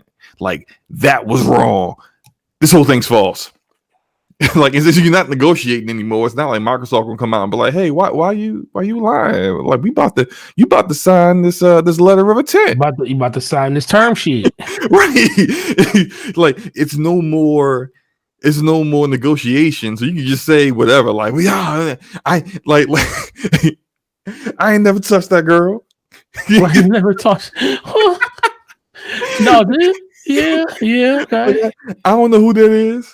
Whatever, man. So it's just like, it's interesting because that, like, very different tones to these two statements. One gives you a little bit more information. The other is very vague, very, very vague. What do you think, man? No, I agree. I think Sony gave you a little bit more information. I wish they would have gave you more, but this from Pete Parsons was like Saturday morning quarterback, and he was sitting there like, "Yeah, man, I just want to say something just to, refute this a little bit. Oh, I'm just going to throw 3 words like false out there." Okay. No, man, this I've been hearing about this for a while, that Sony and Microsoft have been in the dealings, and let's be for real. Microsoft and Bungie, and let's be for real. Bungie definitely needs to help because they can't even function Destiny by itself. Destiny, it has become too big of a game for their own studio. And they have a lot of people that work on that game. Like what, 600-700 developers? Yeah, that's a huge studio. It's huge. But that game requires, like, that's the thing people don't realize about games and services. They require a lot of uptime and a lot of upkeep when it comes to, especially if you've got a player base that's very engaged like that one is. Man, it's not an easy thing to do. So as soon as I heard, look, this is something that I heard when Bungie first separated from Activision. The tweet that Phil Spencer put out the day it happened, it probably wasn't even 3 minutes after Bungie announced that they were going independent. Phil Spencer came out and put out a tweet saying, "Congratulations to my favorite developer that works on my favorite game. Can't wait to work with you in the future." So you think at that time they was negotiating? Oh, dude, at that time, it was, if they weren't negotiating at that exact moment, it was already put on the table that Microsoft is coming.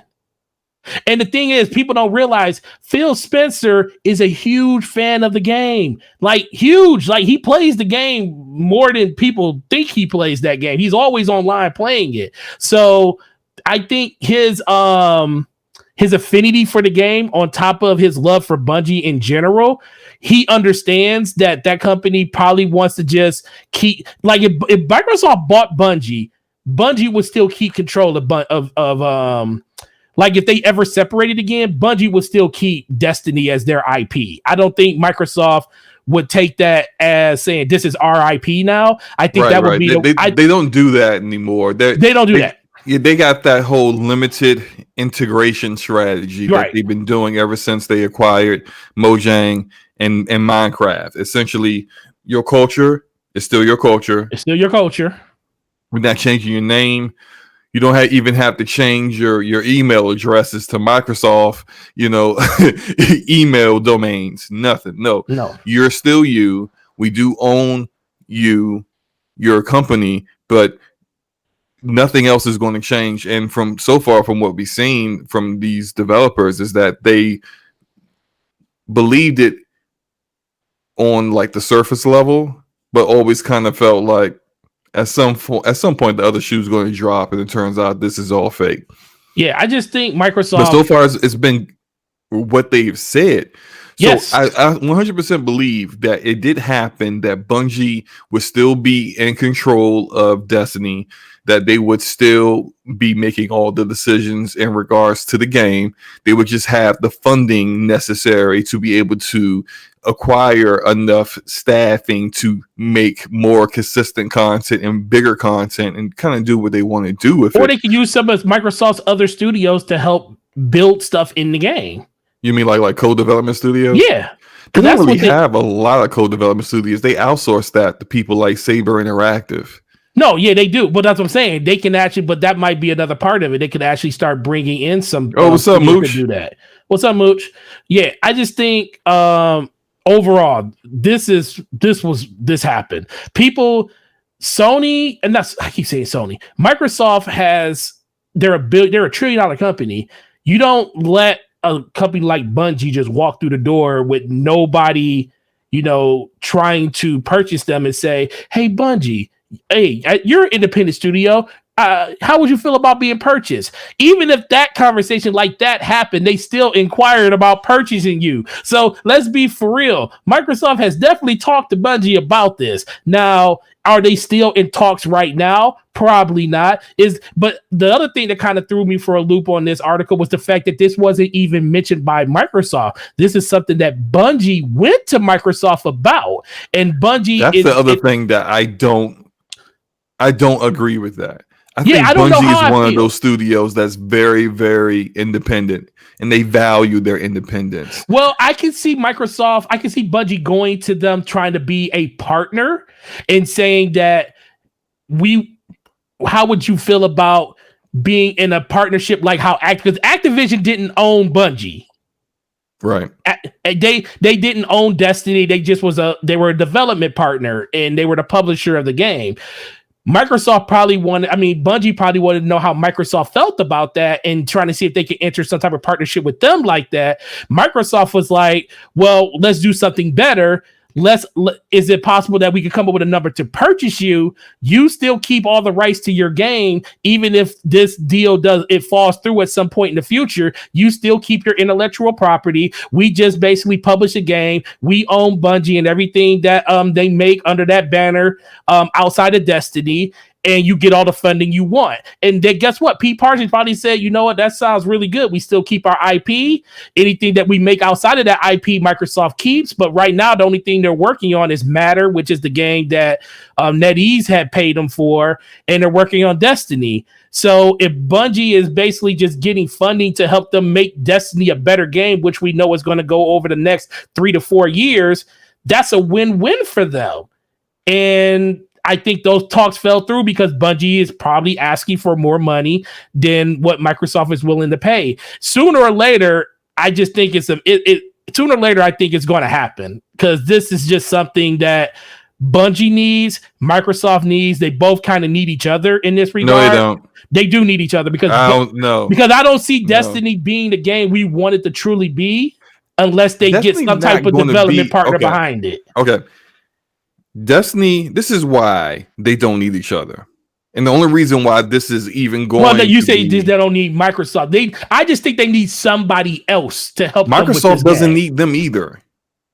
Oh, okay. You are you serious about that? Look, let me Microsoft need everything they can get. Look, let me break it down for you. The only reason why this is even a thing is because of how the history between these two companies and what they created together, which was Halo, which is a great franchise, a great IP. Yep. But I think the majority of people recognize that Bungie is not the company that they used to be.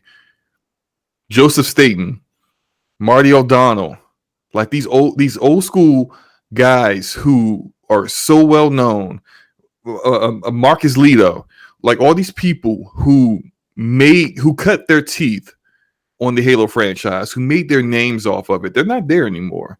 Mm-hmm.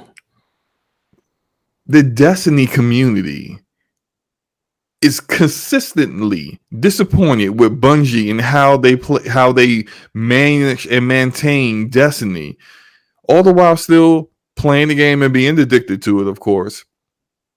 But they don't like how things are going. If let's say in this scenario, let's say in a different multiverse. Oh, okay, different multiverse. Microsoft acquired Bungie. Okay. What's that going to do for Halo? Nothing. Nothing. They can't do it. They got too much on their plate already. It has nothing to do. This has nothing to do with Halo at all. Yeah, but there are people that think. Oh, they need to get that out of their mind. There's people that think that they were going to acquire them so they could liquidate, dissolve 343. Hell no, Bungie ain't coming back. If Bungie was to come back, it ain't to work on Halo. Right. And they would come back. I do believe the part that they were negotiating because they wanted to have secure funding, consistent funding, like how they had with Activision, but without the meddling of Activision on their game.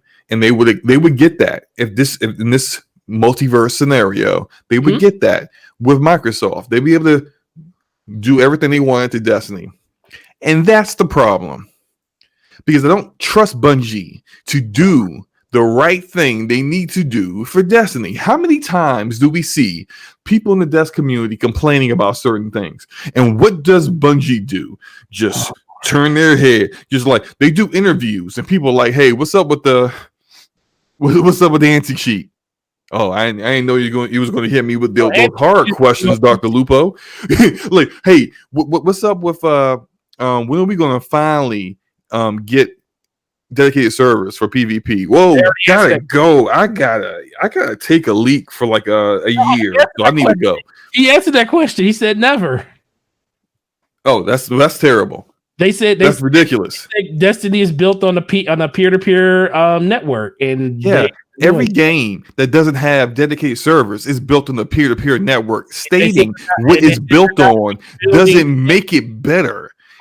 You're just stating the obvious. I'm definitely not saying you wrong on that. I'm just saying that they literally came out and did say that, just like they said there's no Destiny 2. I mean, no Destiny 3. They said there's no dedicated servers. Look, what I'm saying is that Bungie I put Bungie in the category of, don't you know how we talked about the Xbox Game Studios with their approach to that limited integration strategy that works for like those veteran studios that really, really know what they're doing, that really have their game development process down pat. They don't need oversight. They don't need someone to push back and say, you need to do better with this or that. Or maybe you guys should drop some of these things here because it's not working well. They understand it. They got it. You about to go like there. Obsidian, Ninja Theory, Playground. They're good. But some of the other studios like 343, Compulsion, Undead Labs, they need a little TLC. They need a little guidance. They need some quality control. Bungie's in that category, man. Or here you go. They are. They are not in that category. They are in that category. They are now. You need somebody to say, "Yo, 3-4, what are you doing?" Category? I'm not saying they're bad as 3-4-3. No. Same room with them. What I'm saying is that they need some oversight. They need some quality control. I'm not saying they're on 3-4-3's level. They're not.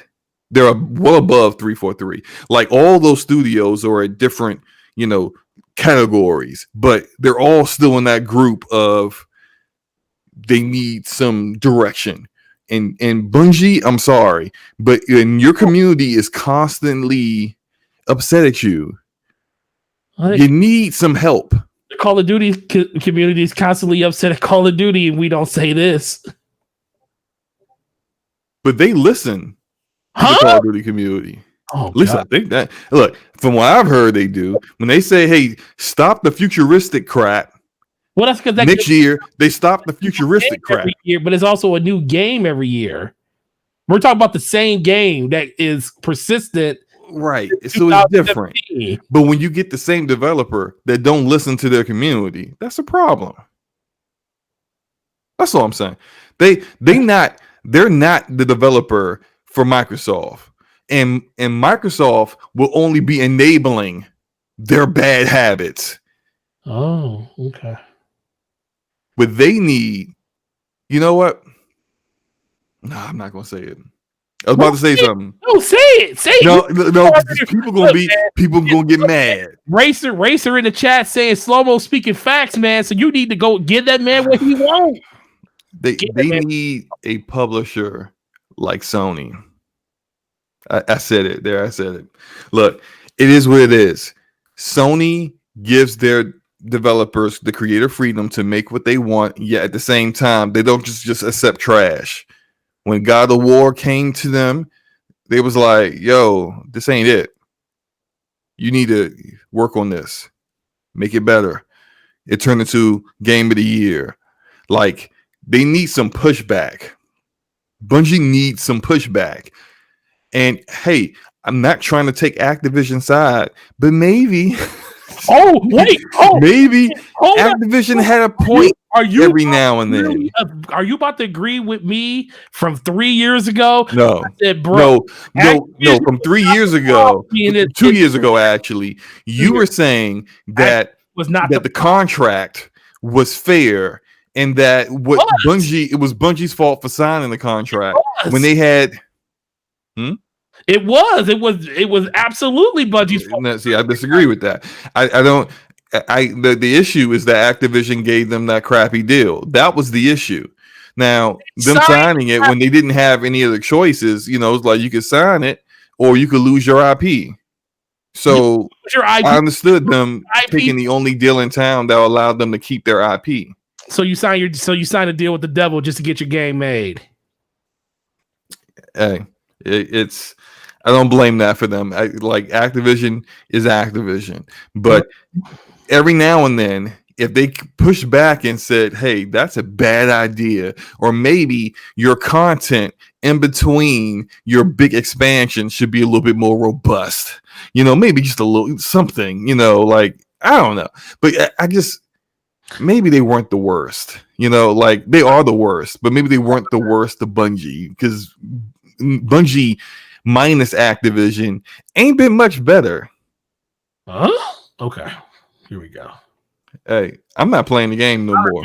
If I remember, Forsaken came out after it was great. Shadowkey came out after, and it was great. Sounds like Beyond Light is going to probably be great too. Seems like every year when they release a new DLC, the game's great. And all the people that complain, what gaming community of people that don't complain about the game that they play thousands of hours in every year? Every community cries about every little thing in every little game.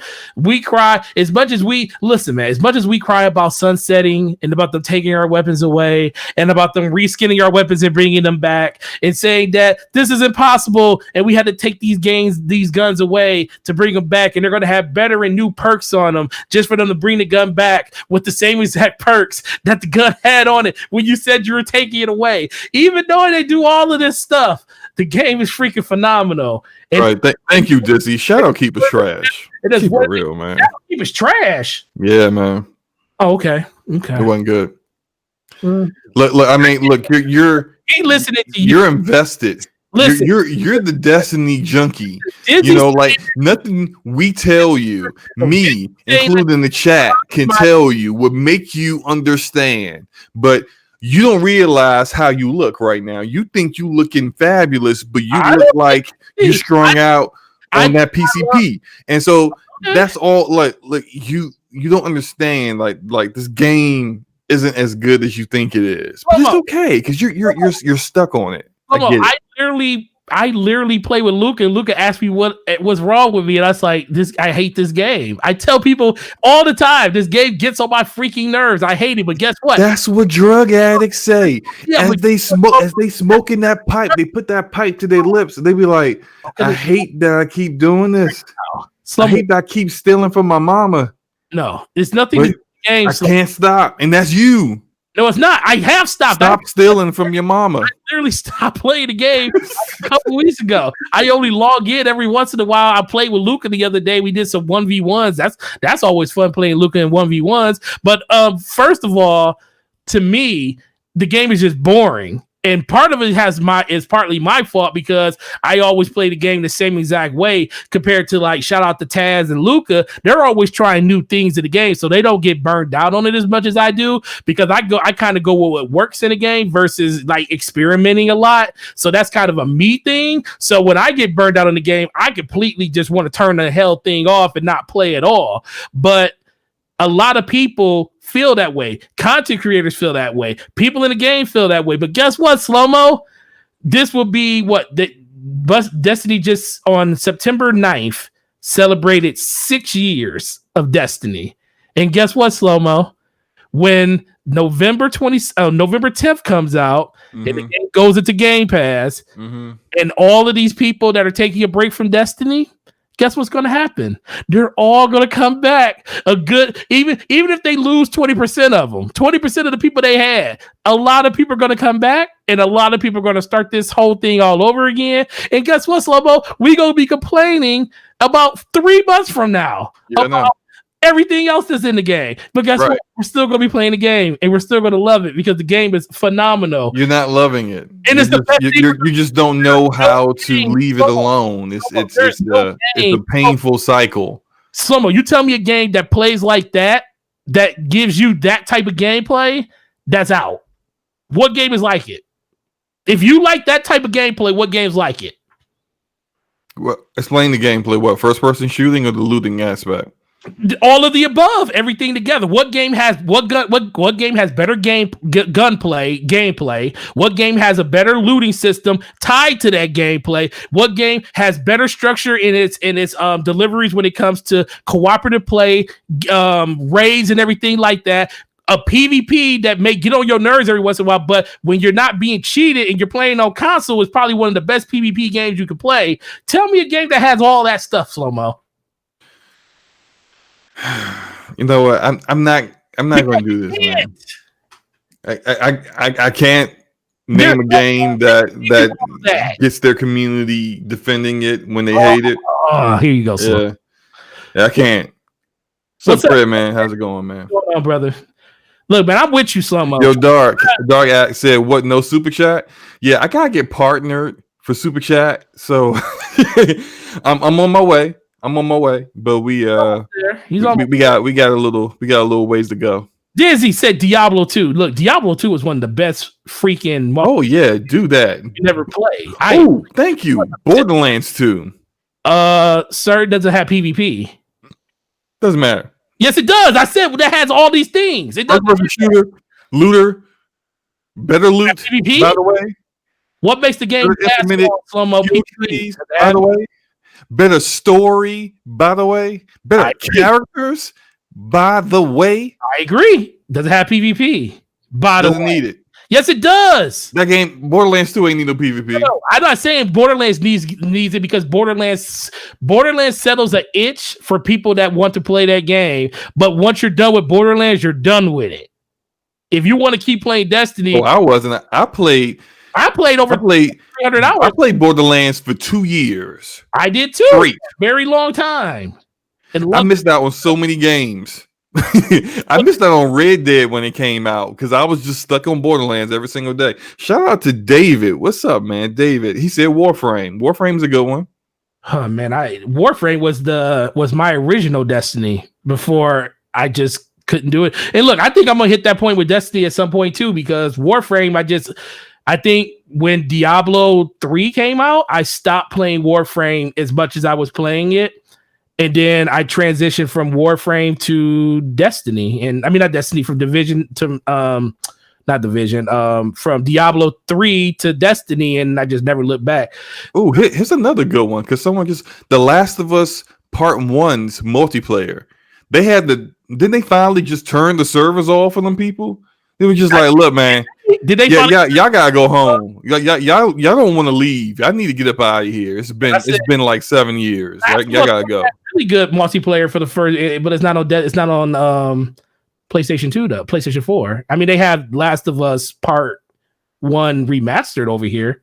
Yeah. And the multiplayer, they got a dedicated multiplayer community. Like I hear from all the people that play that, they get into matches real quickly, and that's coming for part 2. And I'm fairly certain too that multiplayer is going to be popping for part 2. Hell yeah! For PlayStation, it's going to be the first multiplayer. Man, that gameplay was fire in that game. Like you say however you want about the story, but the gameplay was hit. It was hitting. That multiplayer is going to be crazy. So yeah, like you can get that itch from other games, man. You just gotta actually play them. Like look, you play them. I uninstalled Destiny on everything once I played Rogue Company.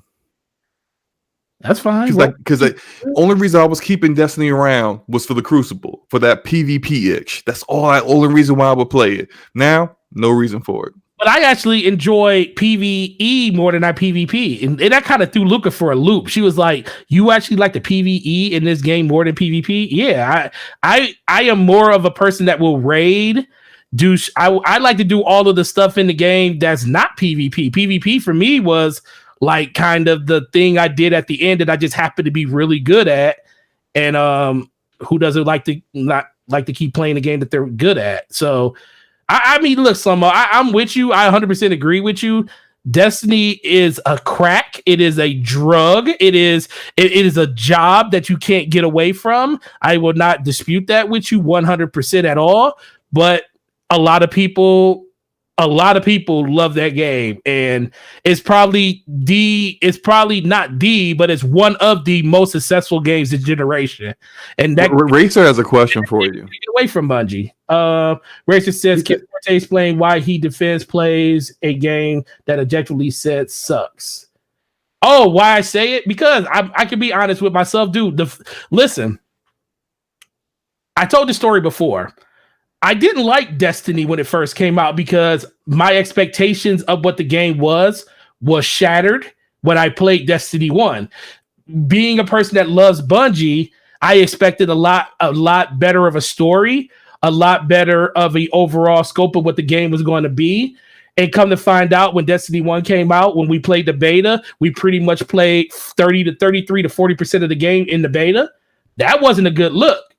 I didn't like the game at all. I was like, it was fun. The gameplay mechanics were fine. I thought they were some of the best that Bungie's ever made, but I just wasn't in.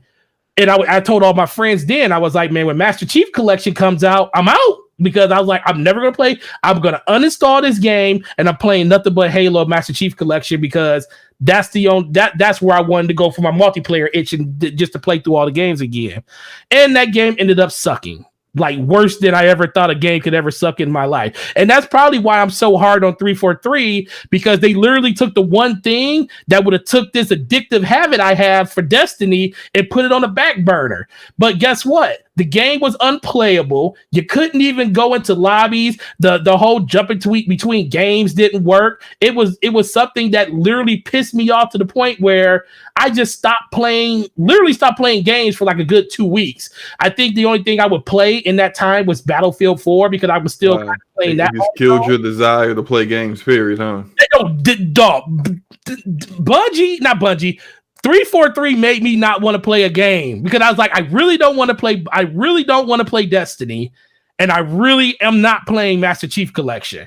So I was just like not playing really, and then I would just jump on and play Battlefield 4, which was my other favorite multiplayer at the time. I was only really playing that and nothing else. And then a couple of my friends that I was in my clan with, that I'm still in the clan with today, they started doing raids and stuff, and they would send me messages like every other week, like, hey bro, you'll like the game, come jump in and do the raids with us. I was like, no man, I'm good. And then one day I was just bored. I kept telling them, like, you know, like I be telling y'all, I'll jump in, and sometimes I don't because I just forget.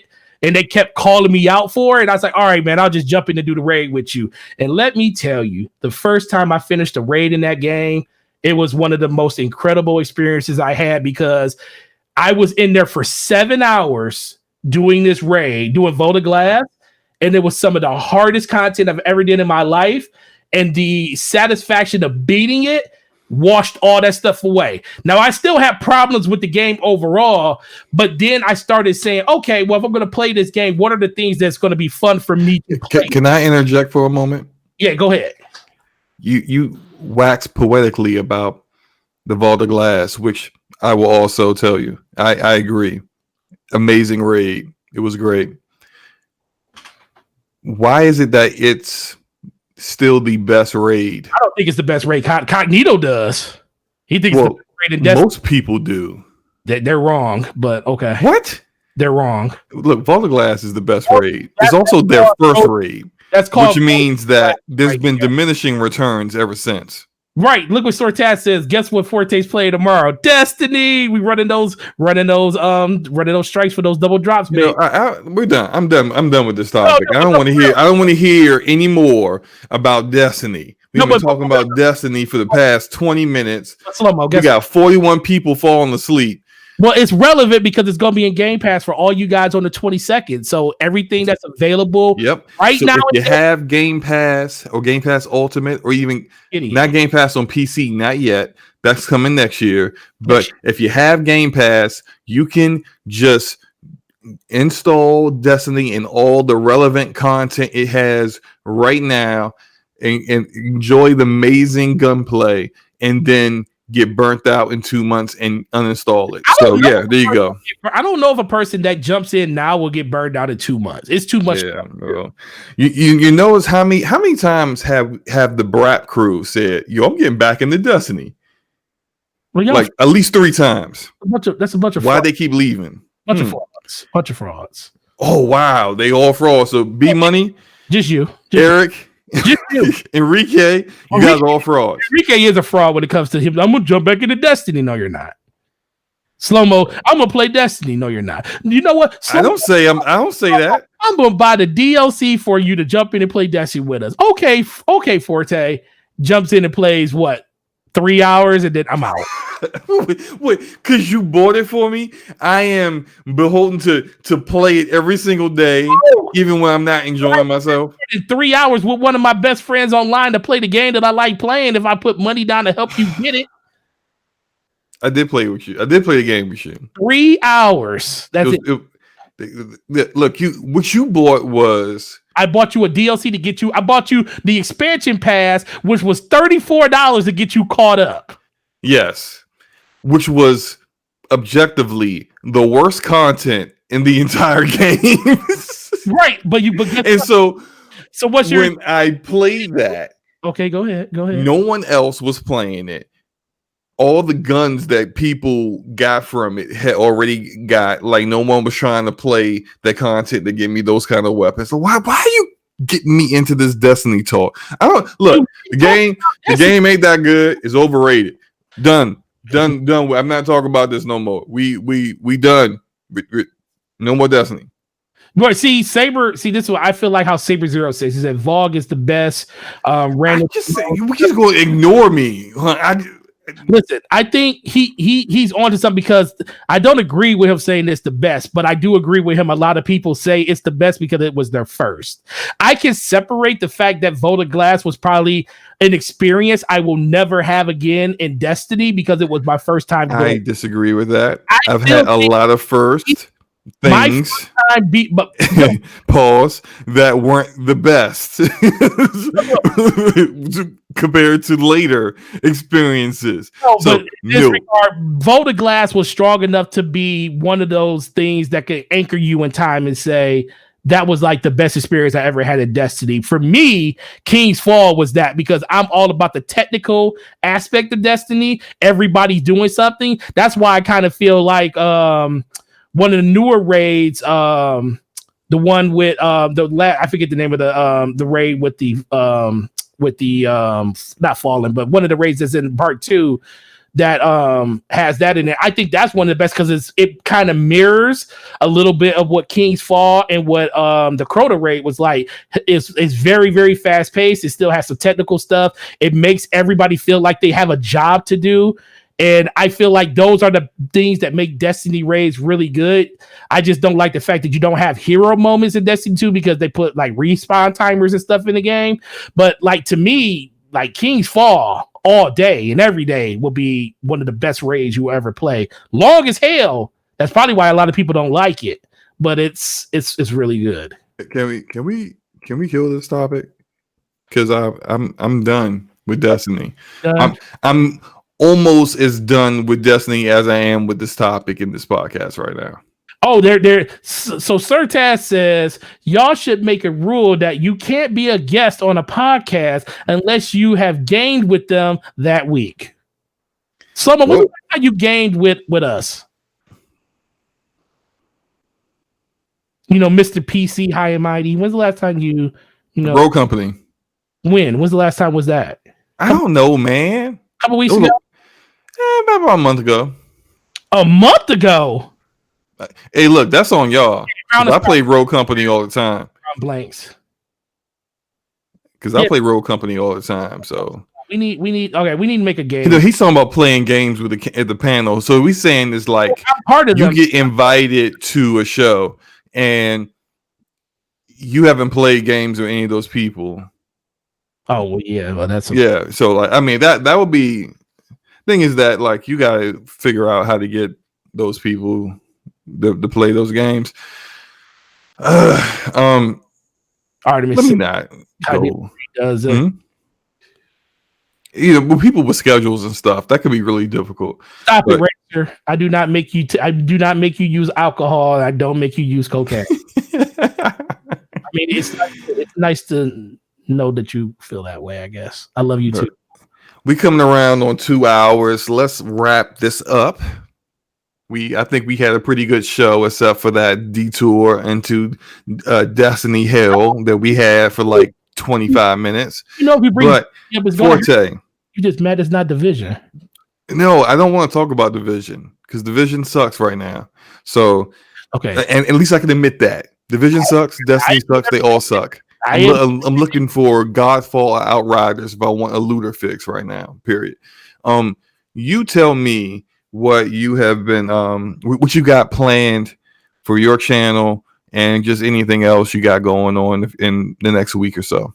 Okay, yeah, cool. Well, amazing job, Slow-Mo. I love going back and forth with you because you keep me on my toes, literally in every facet of life, because you're kind of crazy and I'm scared of you. But shout out to you. Close to 600, so make sure you guys hit that like button and hit that subscribe button. Appreciate that, man. Really, really want to get this dude there as fast as possible. For myself on my channel, I'm working on the Destiny video because I did a poll on my channel about a week ago and asked if people wanted me to like upload at least 1 or 2 Destiny videos a week to the channel, basically just going over that stuff, especially since it's going to be in Game Pass.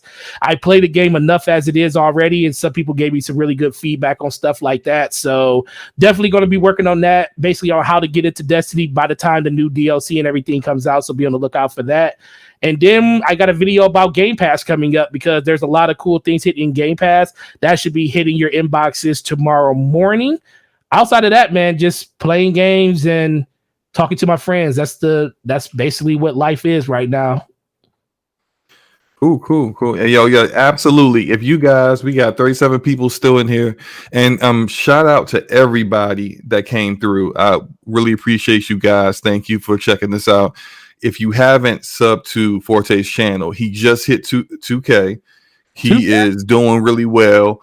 I'm taking some credit for this because I lit that fire under his behind to get him making consistent content. So I'm taking just a smidge of credit for his success. But I love to see it. And if you haven't subscribed to him yet, please do so. He drops some really good content. Yeah, I gave you a shout out on that 2000. See, I'm quick to give you love in this part of this 2000, this road to 2000, because you are literally the main reason that happened. So, that was just. See, I don't have a problem giving it up. Yeah, but I think you got you grew to 500 subs since you started. Since that bet. That forced me to play Grounded. That bet started. If I go, that started on. It started on July 12th. The week of July 12th was the week I had to do that that upload every day. So ever since July 12th till now, we have grown just over 500 subs. That's what I'm talking about. That's freaking amazing, man. For me. I got some videos in store. I got some things in store. I'm not at liberty to talk about it just yet because I keep telling you guys when I'm going to drop certain stuff and then something pops up and then it doesn't come out when it does. But do look out for some videos, some game developer showcase videos I'm working on.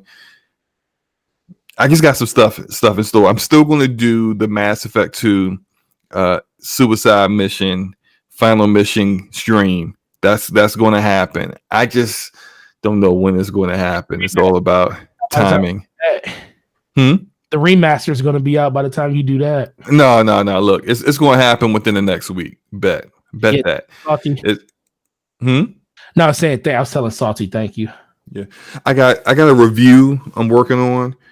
I can't talk about the game yet, but I got a review I'm working on. I got some demos for some of the games that I'll talk about this one.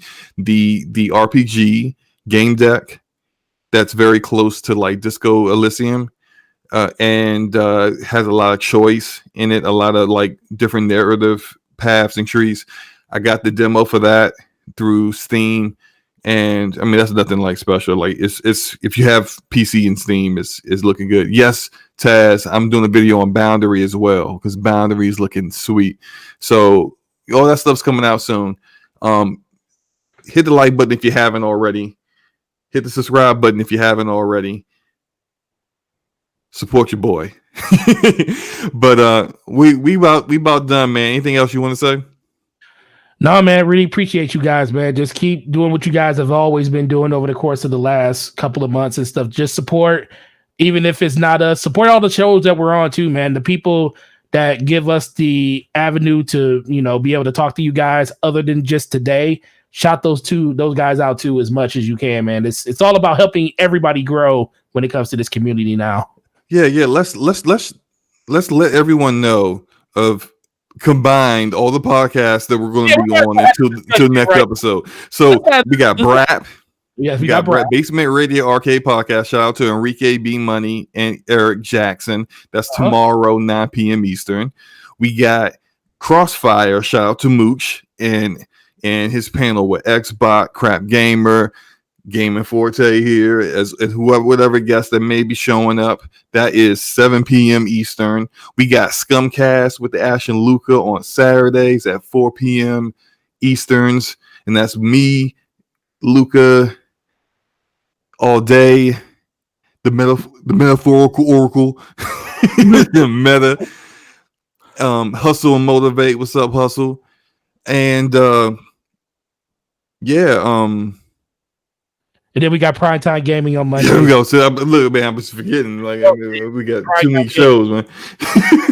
We got a bunch of shows, man. I even said we gotta keep a spreadsheet. It's a me point, man. Let's be for real. Let me tell you something about this, man. We like to talk, as you guys know. We have big opinions. We don't mind sharing our opinions, and the moment I hate being on other people's shows is the moment I'll stop doing it.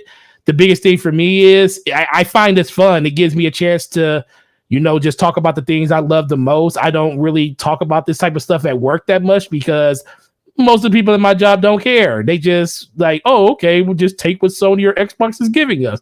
That's not pretty much something that happens in this community. So we kind of get a lot of big opinions. And when you get big opinions, you get a lot of back and forth. And I love being a part of that. And I know Slow-Mo, he absolutely loves being a part of that too. So I hate it. I don't know why I do this stuff. Let me stop.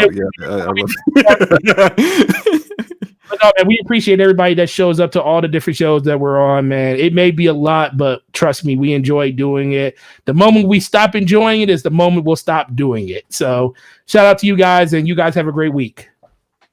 Peace. Have a great night, guys.